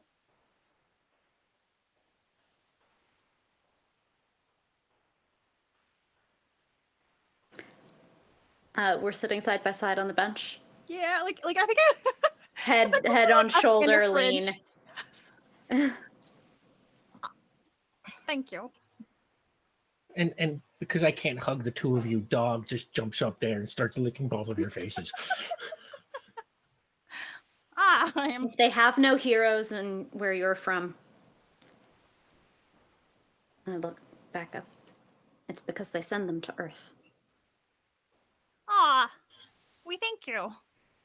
I have always wanted. Well, since I have been here, I have decided that being a hero is chaotic, but I have enjoyed my time. I have not worked towards my prime directive in the slightest. I am far too malfunctioning to perform my actual duties. However, finding a new goal with my friends and my allies, I have truly enjoyed this. Ulas, I myself find that I have made an oath, whether they accept it or not. These Earthlings need protecting. And I have sworn myself to that. If you are looking for any complementary directive, I invite you to join me. Cadrax, lift They out need your taking care pinky. of. Pat, pat. Lift out your pinky, Cadrax. This is an Earth tradition. I believe we can use this in place of an oath, where once our pinky fingers cross together, we must abide by the clauses that were set in place by this promise. And I promise to help save the humans with you.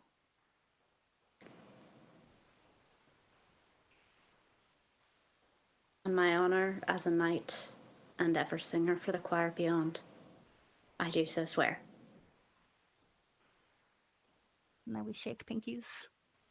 Yeah, and that's beautiful. And while you were shaking pinkies, I feel like that's a perfect place to sort of zoom to the morning. And Benny, as you were getting up, you feel much refreshed. You were on the ragged edge there for a while. Yeah, I was. Everybody's got a chance to rest. Everybody's got all their stamina back now. Ooh. So Kadrax, you are back at full. Benny, you are back at full. Everybody is good. And Vion, you have been meditating for quite a while, and you are sort of so kind of at peace right now with the world. You barely feel your phone vibrating in your pocket. Okay. To a little minor point of clarification on the meditation stuff. I think it starts at peace because I was very happy that there's a lot of pressures off of me. Not the only ghost now, sort of the team. It's nice. And then I think once that's passed, I start to sink into my anger about Sunny. And I think that's where I am like all night, is just sitting in the anger and just letting that be. Instead of pushing it out and rejecting it and trying to be a little stoic to get stuff done. I think that's the mindset. So finally, when I do notice that my phone is buzzing, I take it out. And yeah, that is you find yourself talking to Sandy Carpa on the other line. And it's Vion? Yes, Andy? There's a guy here knocking on your door. I think you should come back. He's a little strange. Strange in what way, Sandy? It's kind of hard to describe. He's kind of blinking in and out. You should just come back here. Okay, that sounds good.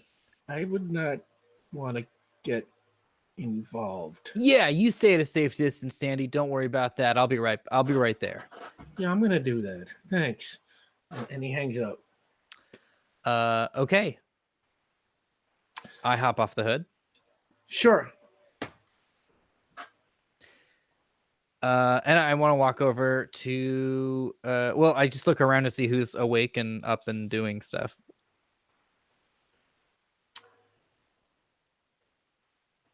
Who's waking up and doing stuff? Oh, I mean, Ulez and Kadrax, I think maybe at this point, like, we're doing, like, a walk around of the ship, and Ulez is like, and this dump is when I hit an asteroid belt.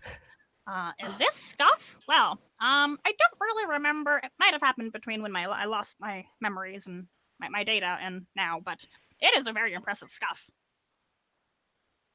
Your piloting must have been extraordinary to hit the asteroid with such force. It's very impressive. It's easy to miss them. Oh, it is, truly.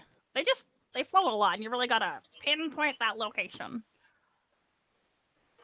Hey, two. I don't mean to interrupt, but I just got a message from Sandy that I gotta head back to my apartment.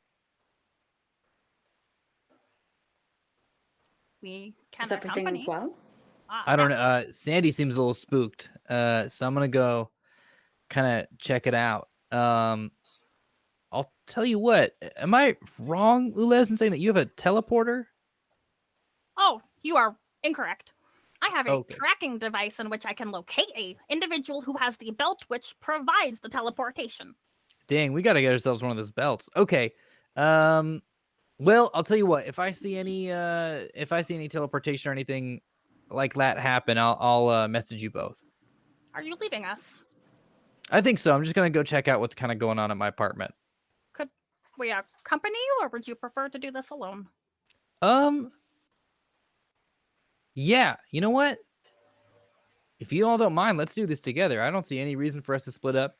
Last time we did that, it didn't go so well. And the So- car starts at that point, and he's got like one arm with one, and we're like, "Your chariot awaits. Where are we going?" Heading home. Yeah, and it's a short jaunt from Yard Hill back to Fort Trumbull, and when you get there, Sandy Carper's like sitting on the stoop out front, and he's just sort of like, up, Okay. up. Yeah. I'll look back and say, all right, well, I'll wander in first, but if y'all want to stay maybe around the corner a little bit, I'll talk loudly, and if you hear me talking quietly, that's a signal to get in because I'm in over my head. Okay. I finish strapping on Sonny's buckler and nod. Yes. Is there any I don't mean to over detective movie this, but like, is there like a recycling bin or anything out front before we head in? I mean, sure, there could be if you want. Sure. I just want to grab like a brown paper bag and like a box of cereal or something, or some stuff to stuff into it. Sure. Yeah, absolutely. You've got kind of a Yeah, little grocery setup or something. exactly. All right. Head up the stairs, round the corner, head to my apartment. Okay, and you head up a flight of stairs, and as you turn, you can see that there is somebody, and they are sort of like standing in front of your door and kind of like knocking into it. And as you get closer, I won't even make you roll for it. I mean, even Sandy saw it. It's like as you get closer, you can see that this person, it's like they are kind of fritzing in and out of reality. Like they kind of hit the door and then they disappear for a second and come back. And then like, they're like, sort of like, like they're being pulled in and out of like a static TV or something like that, very, and then kind of they solidify and they just keep kind of trying to walk into the door and then kind of fritz a little more and walk into the door. Hey, bud, you all right? And as you say that, the person turns and you see the face of Harmon Keeler. And he sort of reaches to you, but fritzes out and then kind of comes back and reaches out to you and fritzes out and comes back and doesn't say anything. Can you use your words, Harmon? And head shakes. Okay. Are you mostly here, Harmon, or are you kind of between locations right now?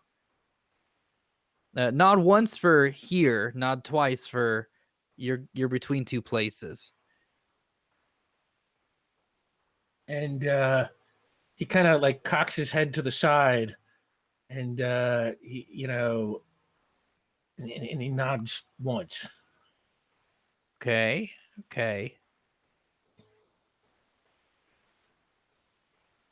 Well, folks, it's Harmon Keeler. And I yell that down to the end of the hall. Is he dangerous? Harmon, are you dangerous right now? And he kind of like cocks his head, and he goes, Yeah, you. Hear, sounds like. You hear? Sounds like. Yeah. Telephone. I sound like a telephone? You sound like telephone. 2 words. 2 syllables. Vion, have you finished your threat assessment? Yeah, hold up. Benny, are you good at charades? I can try to be. What a All right. charade. Harmon Let's try it. sounds like 2 syllables. Second word. Sounds like call. No, you Phone. sound like second word call. Second word phone. I think it's second word phone. Wait, this phone sounds like phone. The second word sounds like phone, but is not phone. Yeah, you I sound like blank phone. no. It's sorry, but I think it's I blank, and the second word is it's I blank is the second word, and it sounds like phone. I Okay, phone. maybe I'm totally wrong here. Bone. Can you write it on this perhaps? And I give him my iPhone. Crone. Alone rhymes with phone. Alone? You're alone? No. It's okay, so we're on the right track. Wait, alone, bone, cone, done. Done? Cone? Bone? So close to bone. Clone. You're a clone. Ah! This is one of the clones. This isn't Harmon. Oh! Holy smokes, you're a clone that wandered off and didn't get reabsorbed? We should invite them in. Did you leave on purpose? So Okay. clones have you have your own agency and this is great. I like this. Can we Okay, so you're do you know you're fritzing out? Yeah, okay. Do you know if there's something we could do to anchor you a little bit? Interesting. Do you want me to try to ghost you? That might fritz me out, but Maybe we go hang out in the apartment. Maybe we go inside. yeah, you're right. Hold up. Yeah, why don't you come inside, Harmon clone? yeah, and he comes in and he sees you holding out the phone to him, Cadrax, and he sort of tries to swipe at it, but like his motor skills like sort of don't seem quite specific enough to hit letters. So, and he kind of gets frustrated real fast. Can I get like a piece of printer paper and write letters very large on it and make like a fake Ouija board so that he can point to letters to like spell things out to us? If I see you starting to do that, I would like to pull out. I think I have a spirit board. Oh, okay. Yeah, there we go. Okay, you've got like a Ouija board? Yeah, I think because so, that's less fine motor skills for typing than. And, I mean, there's always an AAC on a tablet Mhm. in want of that. Like, we have options. Yeah. Not this guy.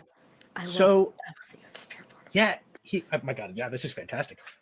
He goes over to the board and he like looks at it, and he points to H, and then he drags his finger along to the E, and then he drags his finger to L. Yeah. Okay. And then he drags his finger to P. Yeah. Help. You need help? Oh. Who needs help? He points to You the want H. to help us. Oh, H? no. And then he drags his finger to A. Harmon. Help Harmon. Were you sent by Harmon? Oh. Truly. Well, It's this is very objective. And he points to the letter G. okay. He drags his finger Oh, to green. R. Green Uh-huh. robes. And he points as you say green. Okay. That's very helpful. Do you know where Harmon Prime is located?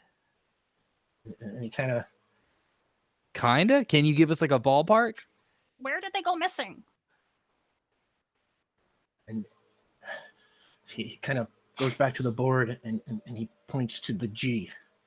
And he Okay. drags his finger to L. And he drags his finger to A. Yeah. Okay. And he drags his finger to S. Yeah. And then he hits the S a bunch of times. Yeah. My brain did not make that connection. Allies, what does that mean? Glass? Yeah. Glass Park, It's right? a silicate. Oh. And then he points to the T. And he drags his finger to O. And he drags his finger to W. And he drags his finger to E. And he drags the his towing finger facility. to R. Tower. Oh, tower. Glass tower. I am not from here. Where? Beyond, Fanny, where is there a glass tower? Well, that's a hell of a lot of buildings. Ah. Next to, you say Glass Park? What was that said? Glass, sorry. Oh, glass tower. Yeah. I'm gonna pull out a map and I'm just gonna put it down for our friend. Okay, and you put down a map of Port Ruby, Mhm. and he sort of his fingers kind of circle above it, and sort of start moving towards, Avalon. And as his finger is hovering above Avalon, the air around him crackles a little, and in a second, boom! Two of those green robe figures pop in, put their hands on his shoulders, and pop out with him. Oh Les- no! Les, you're yeah. up. Oh geez, look at that. I check my tracker. Okay, make an intellect roll. Yeah. Thank you for asking me to do something. I am good at 10. 10. Okay. The directional locator kind of starts to spin, and then there's like a little arrow, kind of like a compass, and it points northeast. We must go. Yeah, we go. Let's do it. All right. Everybody make a coordination roll. Oh boy. That's the one Okay. I'm not good at. That's a 7 for me. 7 as well. 7. 7. 12. Okay. Sorry, 11. Sure. 11. 11. Oh, okay. Yeah, Look, sure. Resurrection agrees with me, okay? Yeah, you're right. You're right. Yeah. Kadrax, you're getting good at that biped stuff because you take off like a track star and you're just like, just over the stair balcony, just down through. You're like, 15 feet ahead of everybody. And you're just like blasting down the sidewalk. And this means essentially from the northwest corner, you're going to have to like go like around the corner and, sort of back to the, sort of diametrically opposite corner of the block. And you run down the block and you start running, you turn right. And as you start running up the block, you see there is sort of parked just on the corner there next to a couple of buildings. There's like a sort of large white van, and you can actually see the robed figures like holding Harmon Keeler in, and there's somebody else kind of standing there, with them. You can only see the back of a guy in a suit, and the robed figures sort of, like tap and point as they see you running down the sidewalk. And you are possibly a little surprised when that figure turns around and you see the face of Agent Steve. helping load Harmon Keeler into the van. No! I'd like to make a complex task roll. Sure. What would you like to do? And I'll say the Curtis three Haber of you are special. coming up behind. You want to do what? The Curtis Haber special to their van. Okay. Tell you what. Make a complex task. No,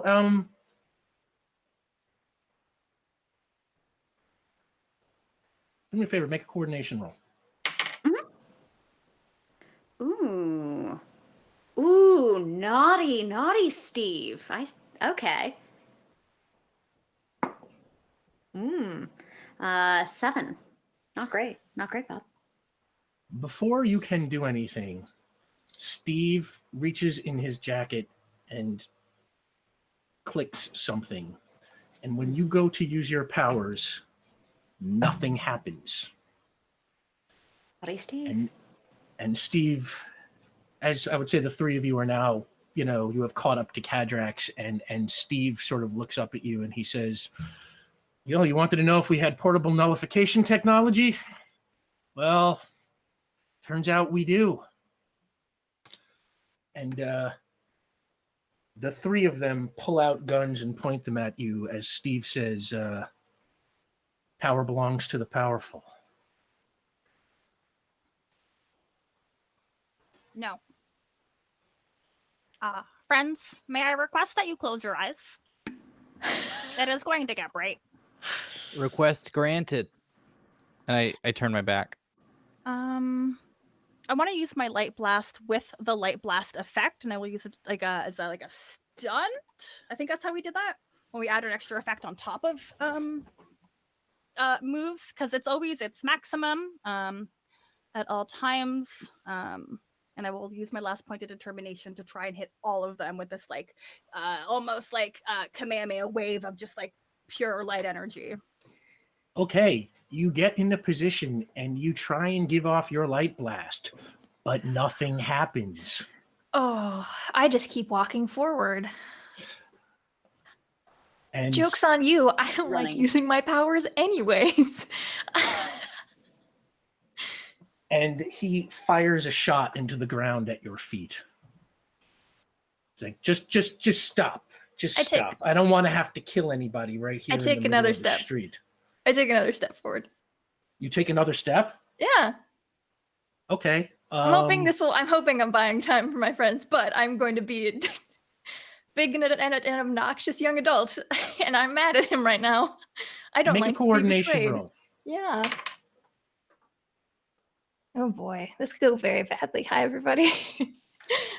Please not again. Please. Oh boy.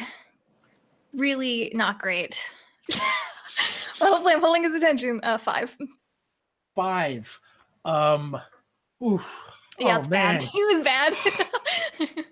As you take another step, he points his gun down and he shoots you in the leg. Oh. Benny, no. I am going to take off. You have your stamina is 10. I'm gonna put you down to 6 for that. I got cocky. It's fine. And you fall to the ground, and he's just like, just stop, okay? Why should we? So that you don't get killed. You wanted us to trust you before, and so far nothing you've said has added up. So why should we trust you now? Well, I'm not asking you to trust me. I'm giving you an order now. Doesn't matter if you trust in me anymore. Trust that I will kill you if you don't do what I say.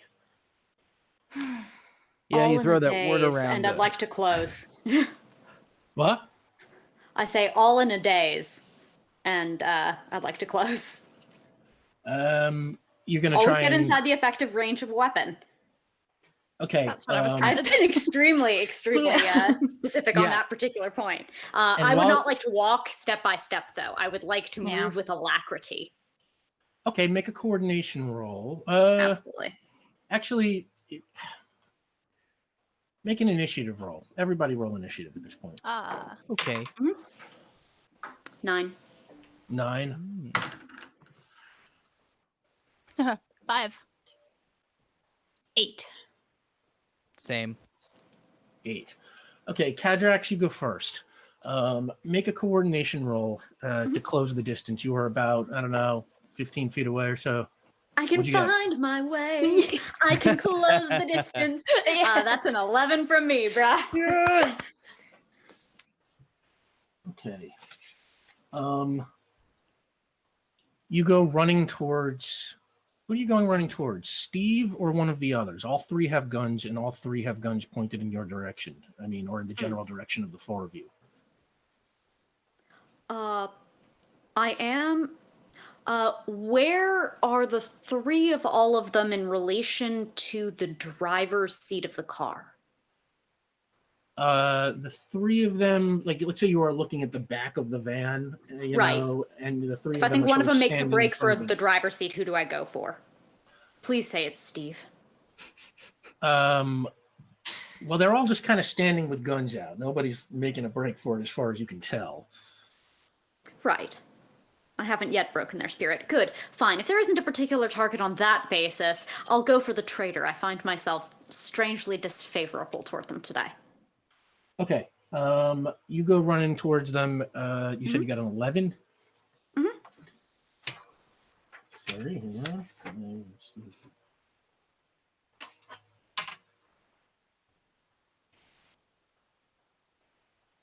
Okay. That is a moderate success. You go running up towards Steve. What are you doing? You're throwing a punch. You're what? I want to introduce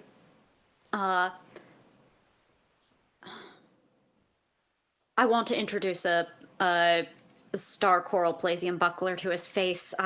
Is it the tactically optimal with respect to the gun? I'm not sure. But I want to hit him in the face. Okay. I want to hit this traitor in the face who just shot my friend. No. Yeah. Okay. Prowess. Yeah.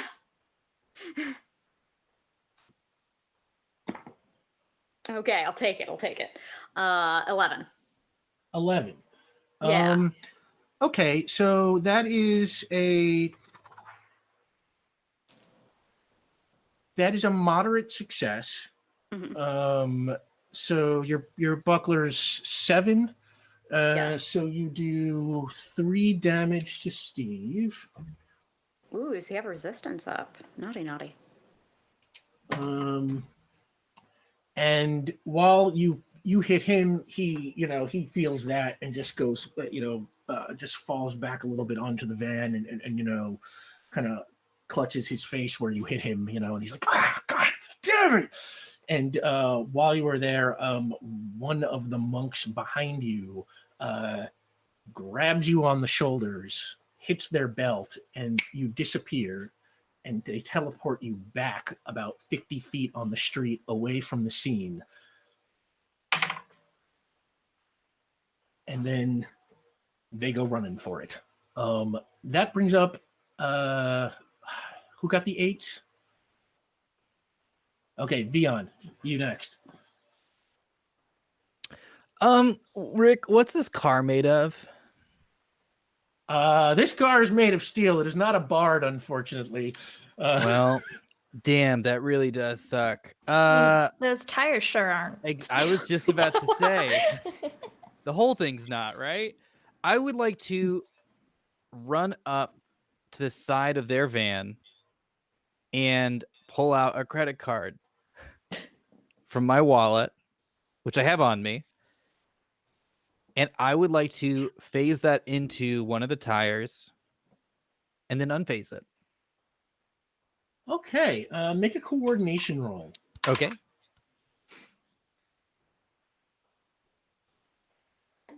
Come on. Oh my God. 5. 5. In the hustle and bustle of stuff, you go and you kind of swipe by it and you stick your credit card, you phase it kind of in, but it doesn't seem to have any effect. It just sort of seems to be like kind of trapped at like the very edge of the rubber. Like you successfully got it like into the tread, but apparently not deep enough to actually, you know, disrupt the, you know, the radial or whatever it is. And that brings up Steve. And the first thing Steve does is he leans into his collar and he's just like, back up.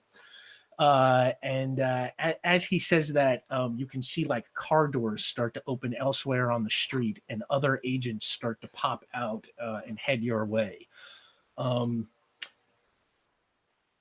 Steve, at that point, pulls his gun back out and he points it down at Benny again. And he's just kind of like, just stop right now. I will kill her right here. Okay, so you just want us to stop? Yeah, that's a good start. Okay. I mean, you have us at a very severe disadvantage. So you're just going to get back in the van, just drive back. We keep doing our stuff. And he kind of rubs his lip and he's like, no, I think it's a little late for that. This is going to require something a little more drastic now. I think I'm going to need you to come back with me. Just me or all of us? It's like all of you. And as you are thinking about it, you hear a car engine roar to life somewhere off to your side. And suddenly you hear like, you know, the sound of like tires peeling out. And as you look to your right, there is an alleyway between two buildings.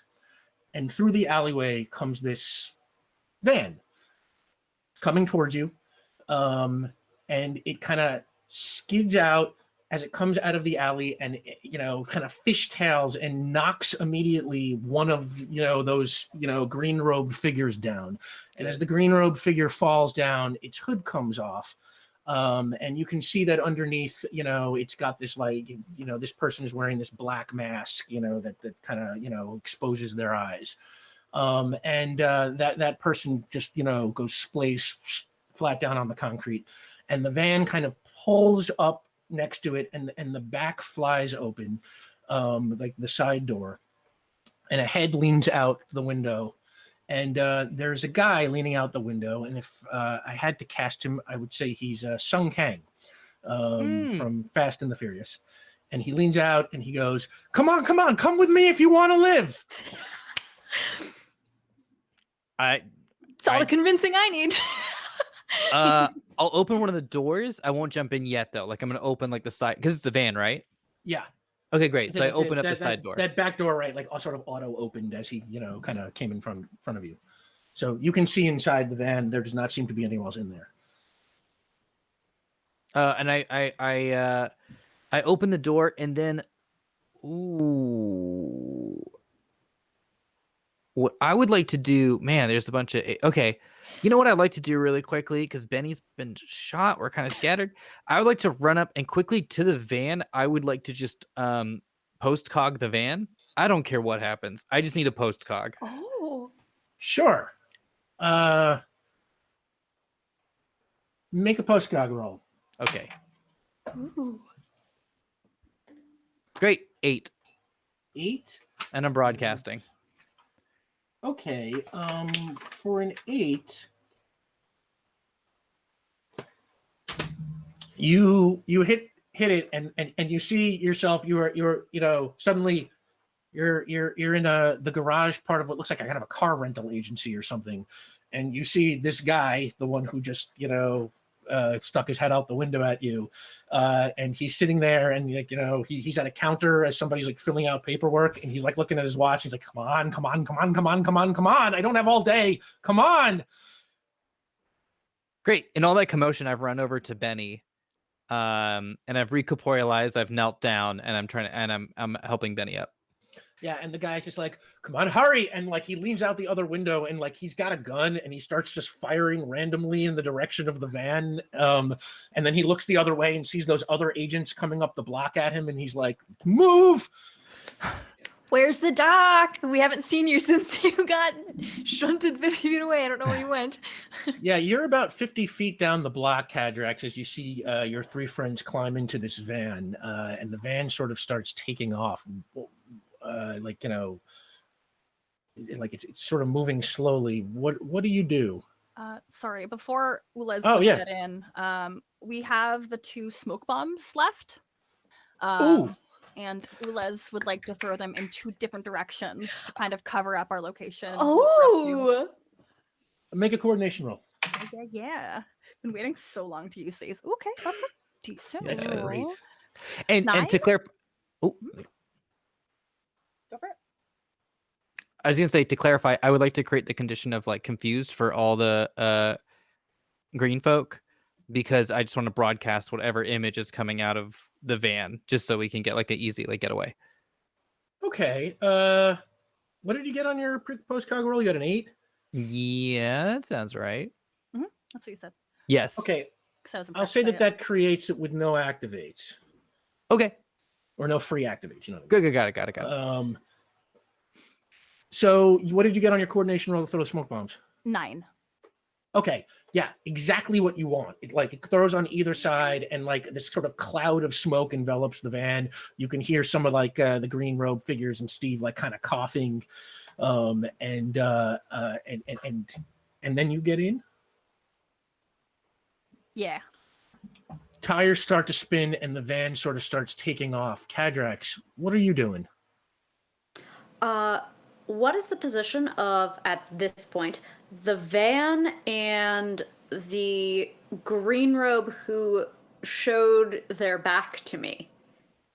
The green robe who showed their back to you is kind of like running down the street still. I don't know, this is all happening very fast, so let's say he's like 25, 30 feet away from you, but Are they still not back opposite to the... directions? Like, do I have to pick, or is this a bundle menu?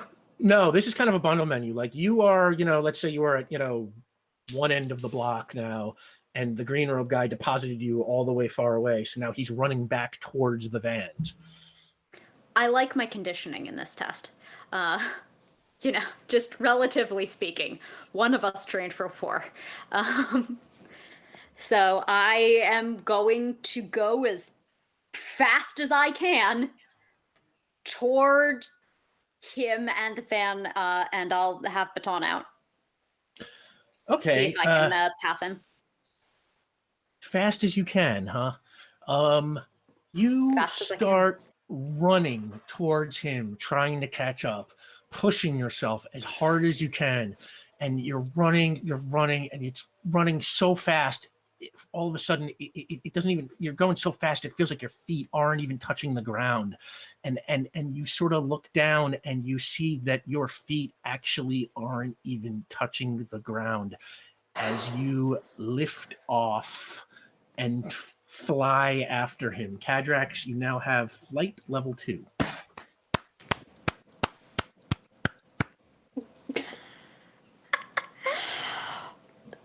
I like my odds even better now.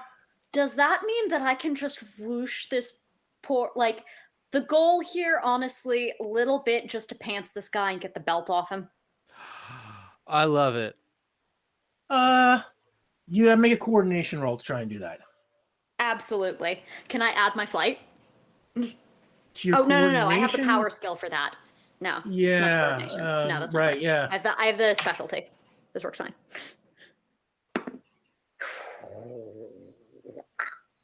I'm new at flying. This is what we have to remember. 7. 7. Yeah. I'll say is that you sort of swoop by him and you manage to get your hand on the belt, which is kind of like around the outside of his robe. But you can't kind of pull it off of him, and instead you kind of just pull it, and he kind of just goes flying. As you pick him up for a second, he loses his footing and then falls just flat on his face. Oh, then whole man disposal services. Let's go.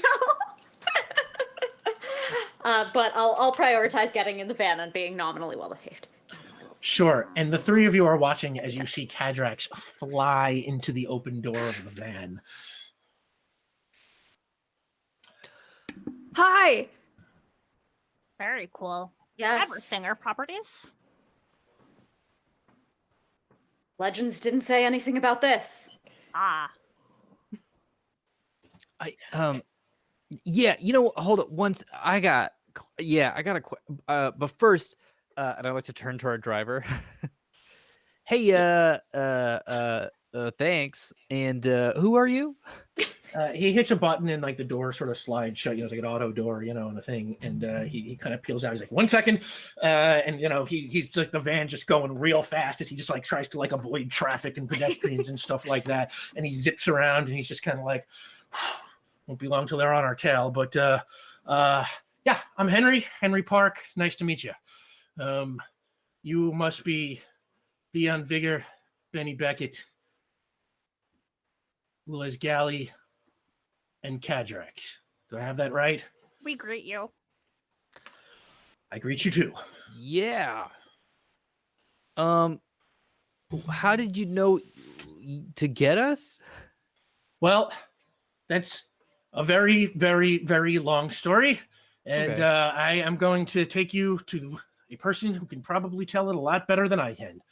And he zips through traffic and well, let's say you drive over the Jean Greco Bridge into Avalon and down into, let's say, Ruby Village. Okay. And he takes you to a fairly large building where you drive underground into a parking garage. And he parks the van. And he's like, all right, everybody okay? I Can will we say, do some field surgery en route, yeah, please? I was gonna say, as soon as we were out of sight from the green robes, Betty just goes, "Oh, ow, God, ow!" Like, Yeah. Okay. You know what? I should have given you an opportunity to do that. Let's say we're still en route before we get to the parking garage. Yeah, Benny. oh God, that was cocky. I know I was being cocky, but I don't know if it helped at all. Maybe it wasn't worth it. And she's got her leg up like the seat. Only you can decide if that was worth it, but let's see if we can alleviate the worst of it. Thanks. Vion, do you remember God. the airway blockage? Yeah. We want to pull a bullet out. That would be And- prudent. Ules, you remember the overpass? Correct. I require assistance, but we can make this work. I will supply. Okay. I'm just gonna close my eyes. It'll be fine. I'm good. I trust you guys. This is fine. She's just gonna lay back and close her eyes. All right, Vion, your part is free. Same thing you did with the truck driver. You're going to phase Benny so that the bullet just falls out the back of her leg. Yeah. And yeah, that works. Benny, you feel yourself kind of ghost out. You felt this before during training and other moments. And you just hear a little clink as, little slug falls out of your leg and hits, the metal floor of the van. And you don't feel much difference, with it gone. It's still kind of, leg feels on fire. We'll say that this is up in, your hip, let's say. Oh God. Oh. Oh, that's so bad. Oh. I'm so glad we don't have to resort to human medicine here. We have something far more advanced. And Okay, make your healing roll. Oh gosh. All right, I will take Cadrax's hand, and what is that plus 5? 7. 7. Okay, that is going to be a marginal success. So what I'll say is the wound closes. It still hurts a lot. You don't get any stamina back, but Cadrax, you lose 2 stamina. So it takes 2 stamina from you to close the wound, but Benny does not get the benefit of that. It just closes her wound. Cadrax was the one who you were taking it from, right? Correct. Okay. Can you do it multiple times in a row? I could try, yes. Yeah, actually, I believe, if I am not mistaken, you can spend a point of determination to make a determined effort to try again. Yes. We can try again later if you want. Like, it doesn't have to be now in the car. Like, I mean, hey, I got health to spare. okay. If we don't mind using a community point of determination. I acquired a point of determination earlier today. Oh, well, great. Are Look you at sure? I don't have any to give you. I Uh, don't think I can give you determination anyways. Ulez, you're using your only point of determination. That brings everybody down to 0, and the team has 1 Oh, community God. point left. So, Really, we make don't your get healing ourselves in roll. enough trouble. That's Oh, what you have truly, to remember. yeah. Yeah. This is us not getting in enough trouble. Oh, I should have. Yeah. I should have invoked. I should have We're invoked so bad equality at to this. keep walking. Yeah, I mean, if you got hit in the hip for it. I did. That's on me too. I'm supposed to give you troubles. I even have a little reminder to myself, like taped to my desk here, that says "give them troubles," and I just, That's I okay. just don't look down there during the game, which is the problem. I was doing stupid things on purpose, and I forgot to say that it could have been a trouble, so that is also on me.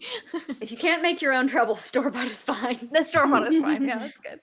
Ulez, make your healing roll. Oh, God. Oh my gosh. Thank you, 6. 11.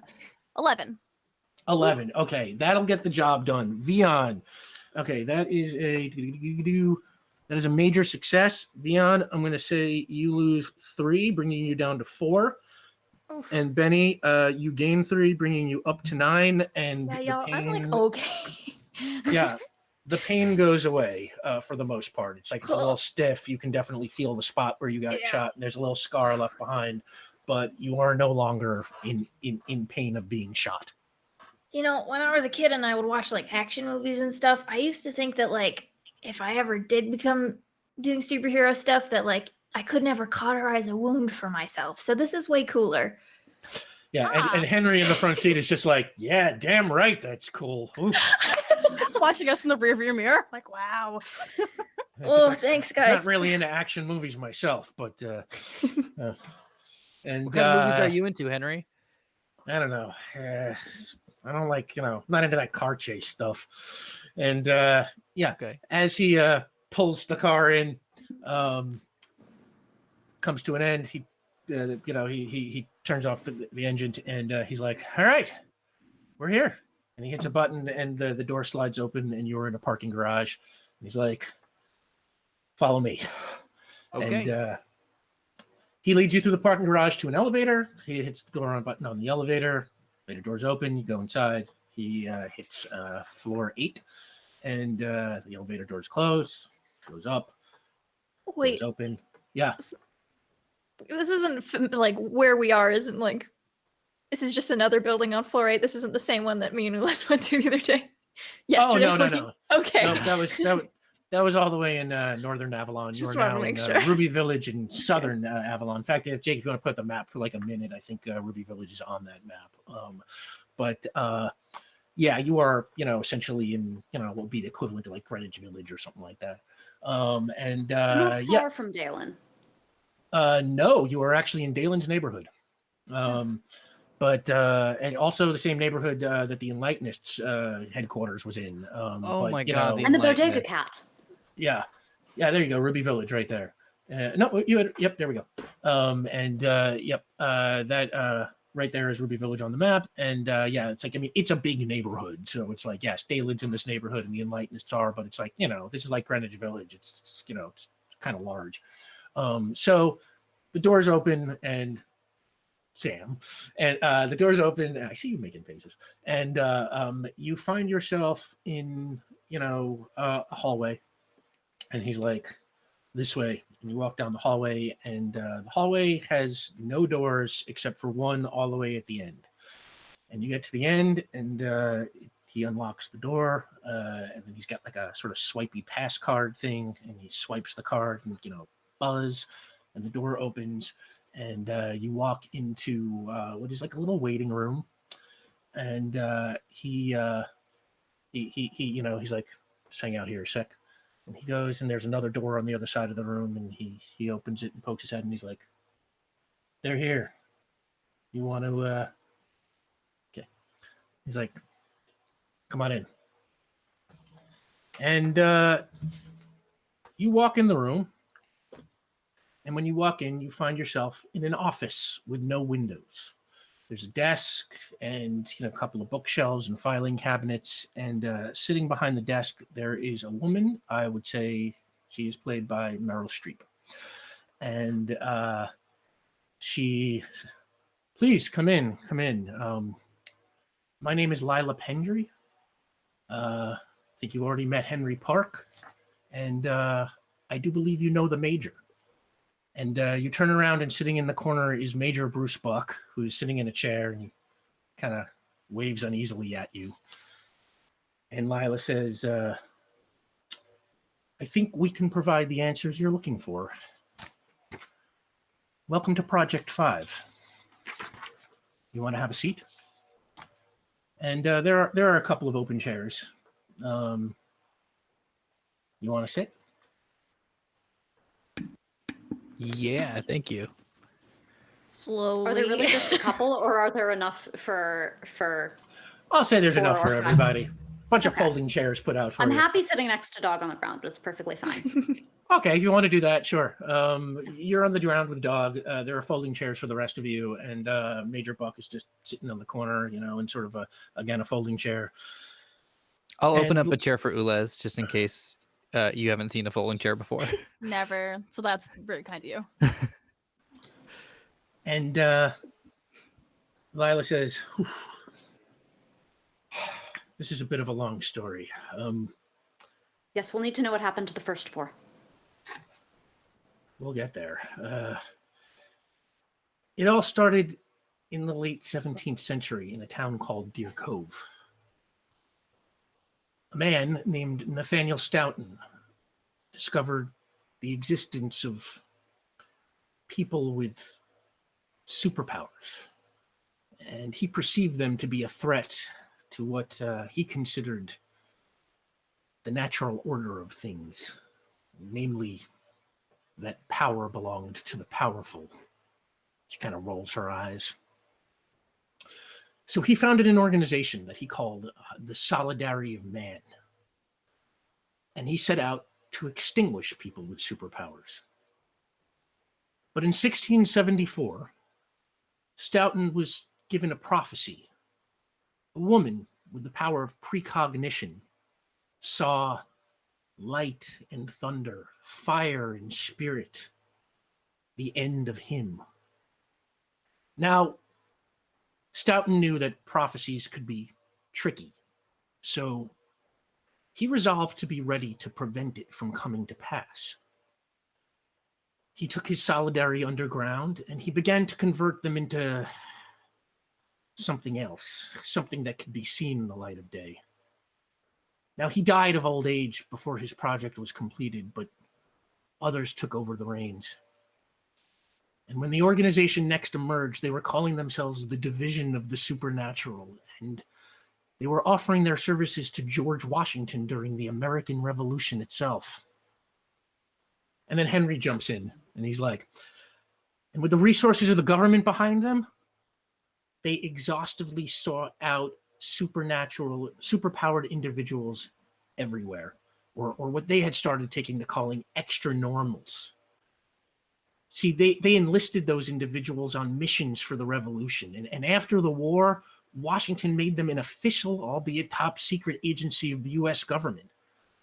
And within a few decades, they had started calling themselves the Office of Extra Normal Defense, or END. And over the next 200 years, they continued using people with superpowers to run missions for the government. Good people who had no idea what was going on with END or what it really was. But END's true purpose was always to study those people. See, they never forgot about the prophecy. They never forgot about the light and the thunder and the fire and the spirit.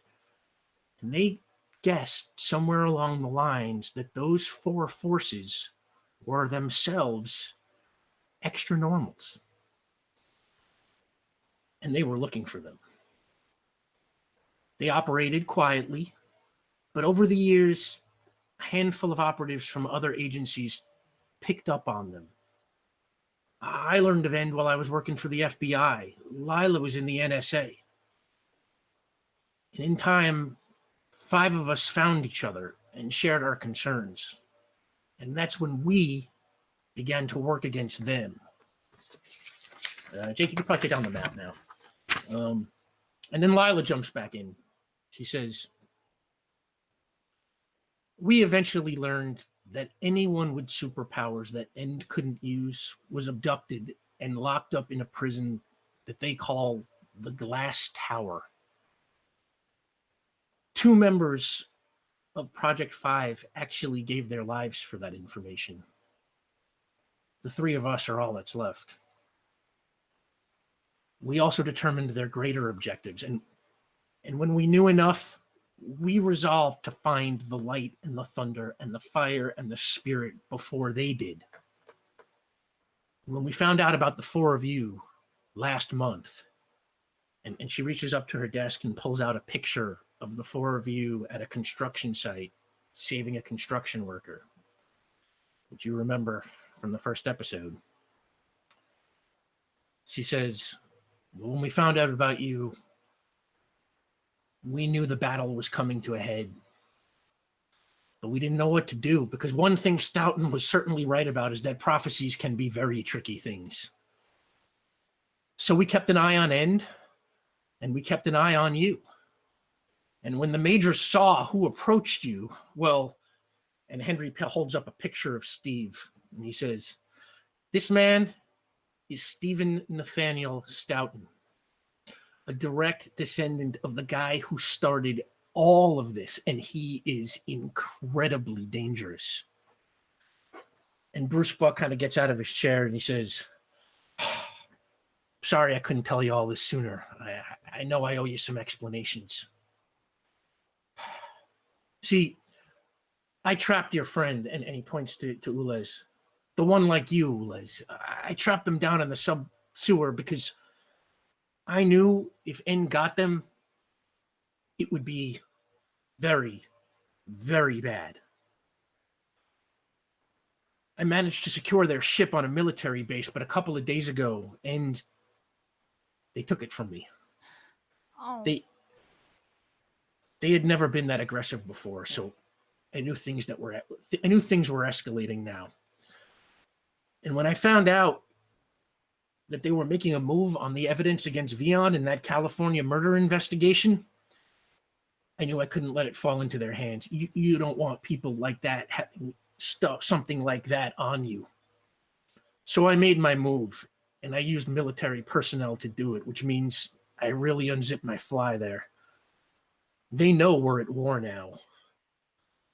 Look, the bottom line is, when we first met, I promised you I would do everything in my power to keep the 5 of you together. And I still intend to keep that promise. And Lila says, Major, I think it's time we take the light and the thunder and the fire and the spirit to the glass tower and put an end to End. And Bruce Buck looks at you and he says, yeah. What do you say?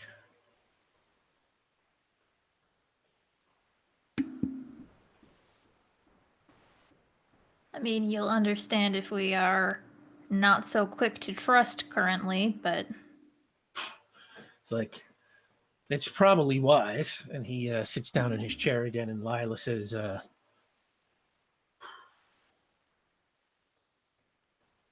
you must have some questions.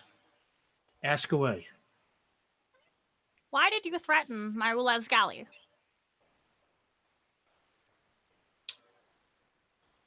Who are you asking, Lila or the Major?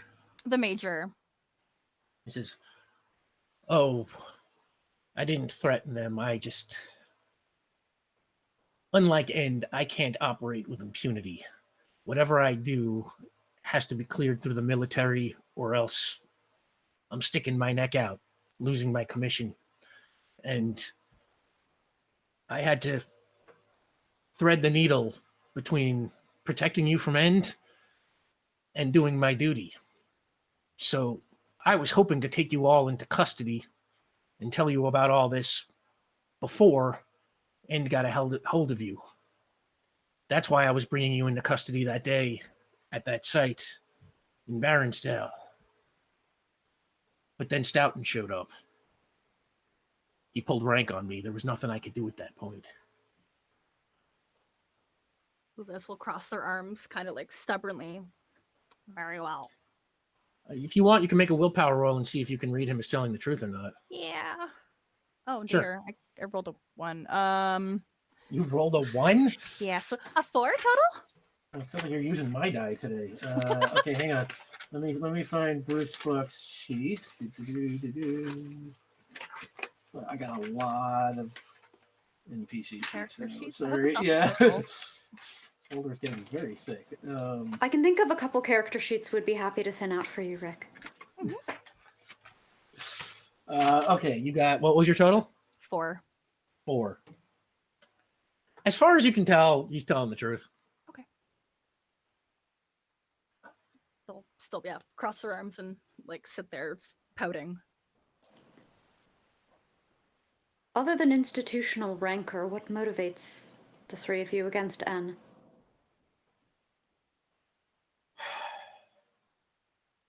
And Lila sits back and she says, honestly, fear. Deep-seated fear. When somebody like a Stoughton, like Nathaniel Stoughton, like Stephen Stoughton, starts to accumulate power, it's dangerous for everybody. For us, well, at first, I mean, I'm not going to pretend to be naive. I was NSA, he's FBI, the majors with the military. We've done our fair share of things we're not proud of, but there's villainy, and then there's what End is doing. I don't know what goes on inside the walls of the glass tower, but I can assure you it is not good for the people that they call extra normals. Do they perform your human executions? That is a possibility. See, the fact is, End has been manipulating extra normals to their ends for as long as this government goes back. We can't be sure quite how far their reach extends. They have contacts in other governments, in other countries. I don't want to say that they're planning world domination, but when your motto is power belongs to the powerful, well, frankly, I don't know how many powerful people you all know, but I'll tell you right now, they don't tend to be the greatest sort. And Henry jumps in and he says, oh, sorry, yeah. I was just going to ask, so where exactly do we come in? What do you need us to do? Well, and yeah, Henry says, what do we need you to do? Well, that's the funny thing, because prophecies are tricky. We don't know what we need you to do. We need you to fulfill the prophecy. And for us, we assume that leads to the glass tower and End's headquarters. And whatever they have going on in there, I want the 4 of you to come in with me and with the major and try and close that place down. And we're hoping by shutting that place down, we shut them down from top to bottom. I want to bring in Steve Stout and I want to prosecute him. It's not personal for Lila. She jumps in and she's like, I'm just a cynic towards powerful people. and says it's not personal for the major. And he's just like, I'm just an old-fashioned military guy who believes in fighting for those who can't fight for themselves. And Henry says, but it's personal for me. I have a sister who disappeared a long time ago. And I believe that she was extra normal. And I am hoping that she is still somewhere in that glass tower. And if she is, I want to rescue her. And if she's not, well, I want to bring the people who took my sister to justice. All right, well, I'm in.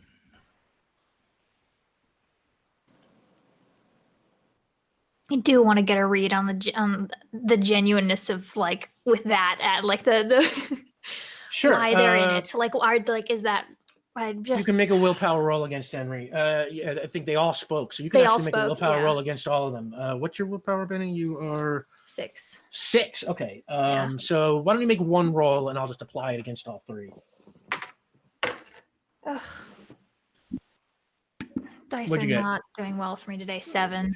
7. All right. Well, lucky for Okay. you, my dice are not doing well for me today either. So what I will say is, you do sort of sense honesty coming from these people. They seem sort of earnest, and Henry himself, he's got a tiredness in his eyes that kind of tells you, this guy, he's really working. He's putting all of his emotion into this. He's not fooling with you. Anybody else want to try and read them? Not yet necessarily. I do want to ask them a question. Sure. If we are successful, if we bring about the prophecy, what then? What guarantees can you make for our safety and the safety of the people whom we rescue? If you know the name you called me, you know some particular circumstances, and the care that would have to be taken for people in similar ones. Who are you directing it to? Lila? Or the Major? Or who? Or just the room in general? I'd say the room in general, but I do know Cadrax probably does have an eye toward authority, like just trying to read the who's the senior officer kind of vibe. I feel intuitively that is Meryl Streep. Always a good bet. But I'm willing, if I see the eye lines going otherwise, I know that they won't because Meryl Streep's in the room. I won't make you roll for that. Yeah, you get the feeling that Lila is, sort of the top in here. And she sort of says to you, well, I'll be honest with you. We are not an official agency of the government or anything like that. I don't necessarily have the power to make or keep promises as far as big, elaborate programs or machinations of the government. But what I can say is this. Our goal is to give all those people inside the glass tower, whoever is left, self-determination. We believe in the democratization of power. We do not believe power belongs to the powerful. It belongs out there in the world, in the hands of the people. And as much as End would like to convince extra normals that being known to the world is some sort of threat to them, we think it's time for extra normals, or let's just say people with superpowers, to make that decision for themselves. Then don't give me the unreliable word of your institution. Give me your oath. As people. And she says, I swear to you, there is nothing in this life I want more than to destroy End and undo all the harm that they have done. And Henry says, well, you already know I have a personal stake. And the Major says, enough's enough.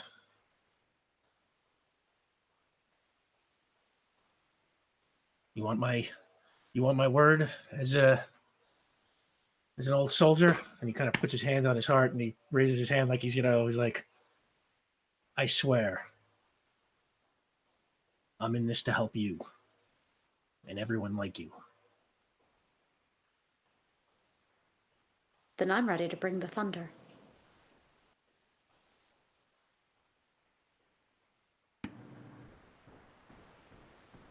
I have to rescue Ulez Galley, Tulez, as they were designated. and they have their ship. That is unacceptable. They also have Declan Eklund, and he possesses the ability to take my ship apart and look at it and use the pieces inside for his own terrible machinations. And if they're using all of that against them, then I will provide the light. Bruce Buck looks at you and he says, "It's partially my fault that your friend and your ship are there. Yes. I promise you. I promise. I swear on my life. I will do everything I can to We get do not them want back." your life. Will you swear upon your pinky? Oh my God, I love you, B. He's like, "My pinky." Correct. This is an Earth tradition, and I am rather fond of it. And if you promise to truly protect us, if you are truly regretful of your actions, then you will promise. And Buck looks over at Henry, like kind of curiously, and Henry's like, "I think it's a pinky swear, you know?" Like, and he's like, "Oh, sorry, it's been a long time since I was a kid." And he reaches out with his pinky and he like hooks your pinky and he's like, "I swear." And he pulls it back. We thank you.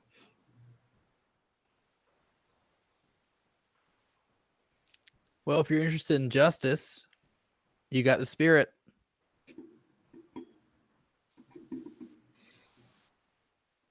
I mean, I can always bring the fire. And they all look at each other and they all kind of nod and they're like, "All right, 7 of us against a few hundred of them. We're going to need a plan and we're going to need some preparations." And the major says, "I think we've got some goodies we can outfit you with." And on that, we will find out what he's got next week.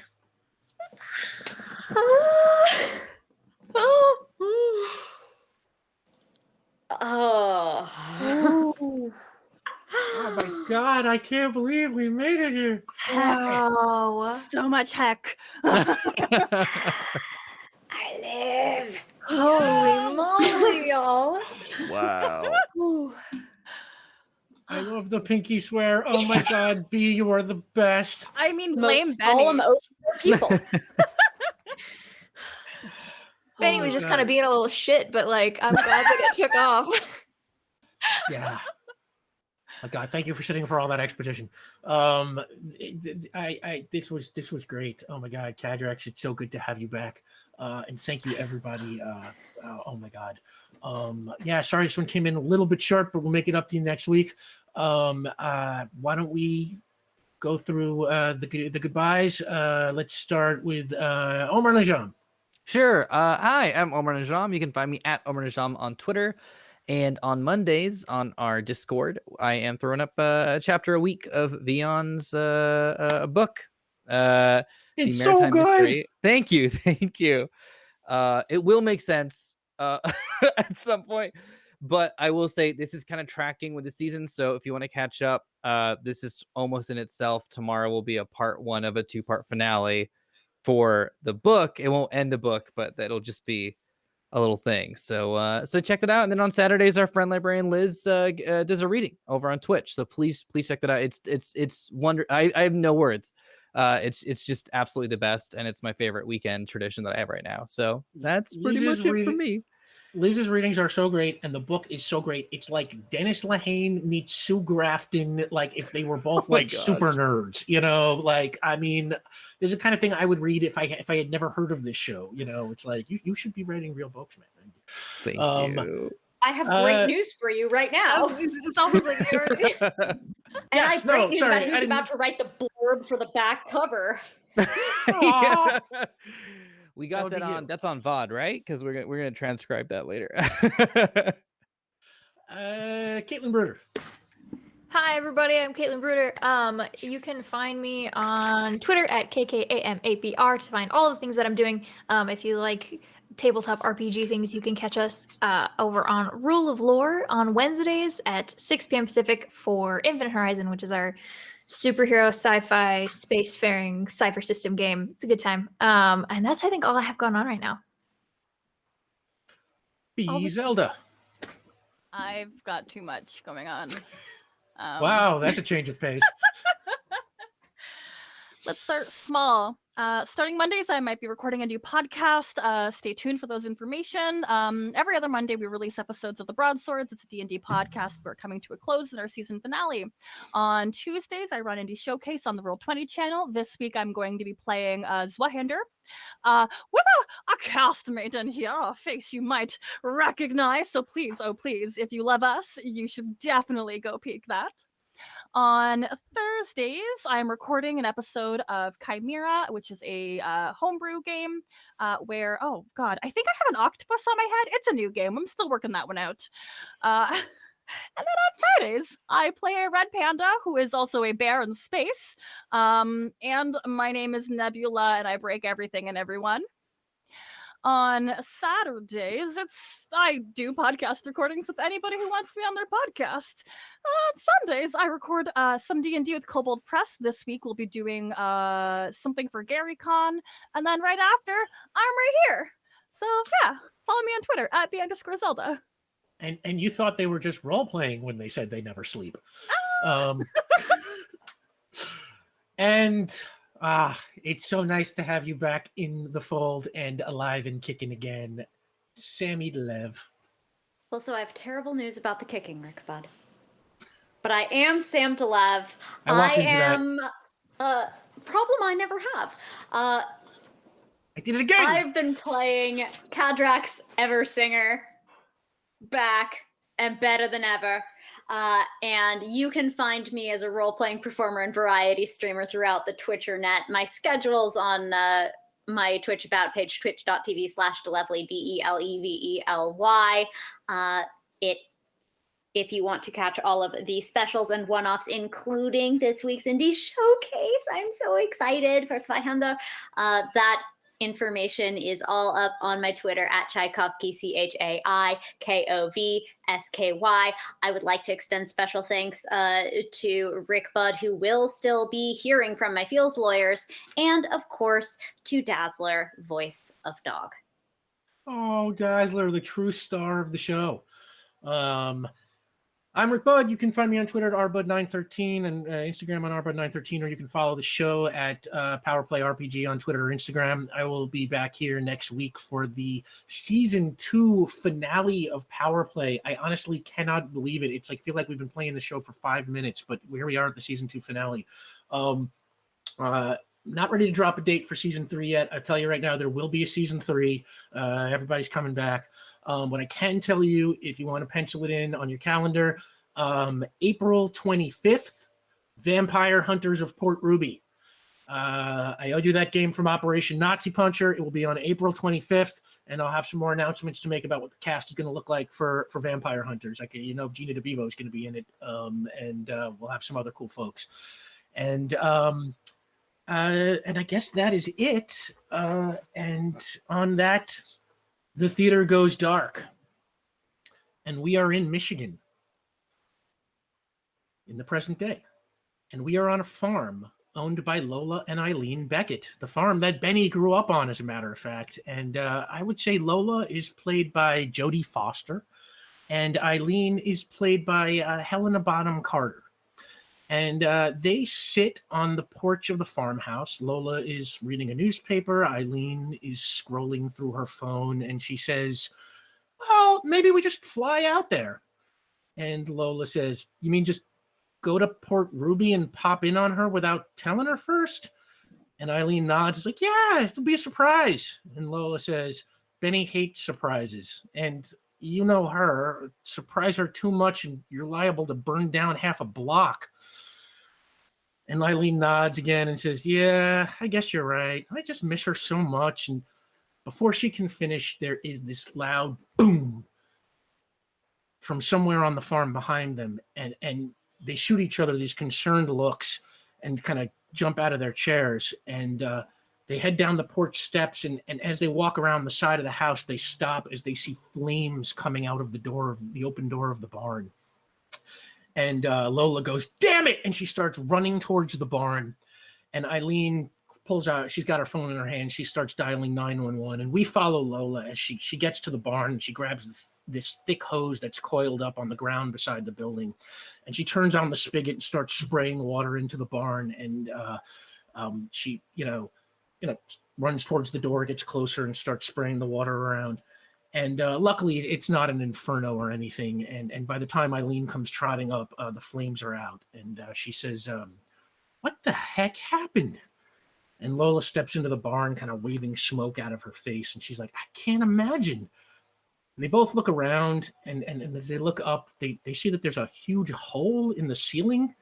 And on the ground beneath it, there are some like bales of hay that were piled up along the wall that are now just in a pile on the floor. And some of them look like they are, heavily charred now. And Lola's like, "I don't get it. What the?" And then she screams, "Ah!" And she points to the ground. She's like, "Eileen, look!" And Eileen looks, and just barely visible, sticking out from beneath the pile of charred hay bales, there's a human leg. And on that, we cut to black. Thanks for playing with us. See you next week for the season 2 finale of Power Play.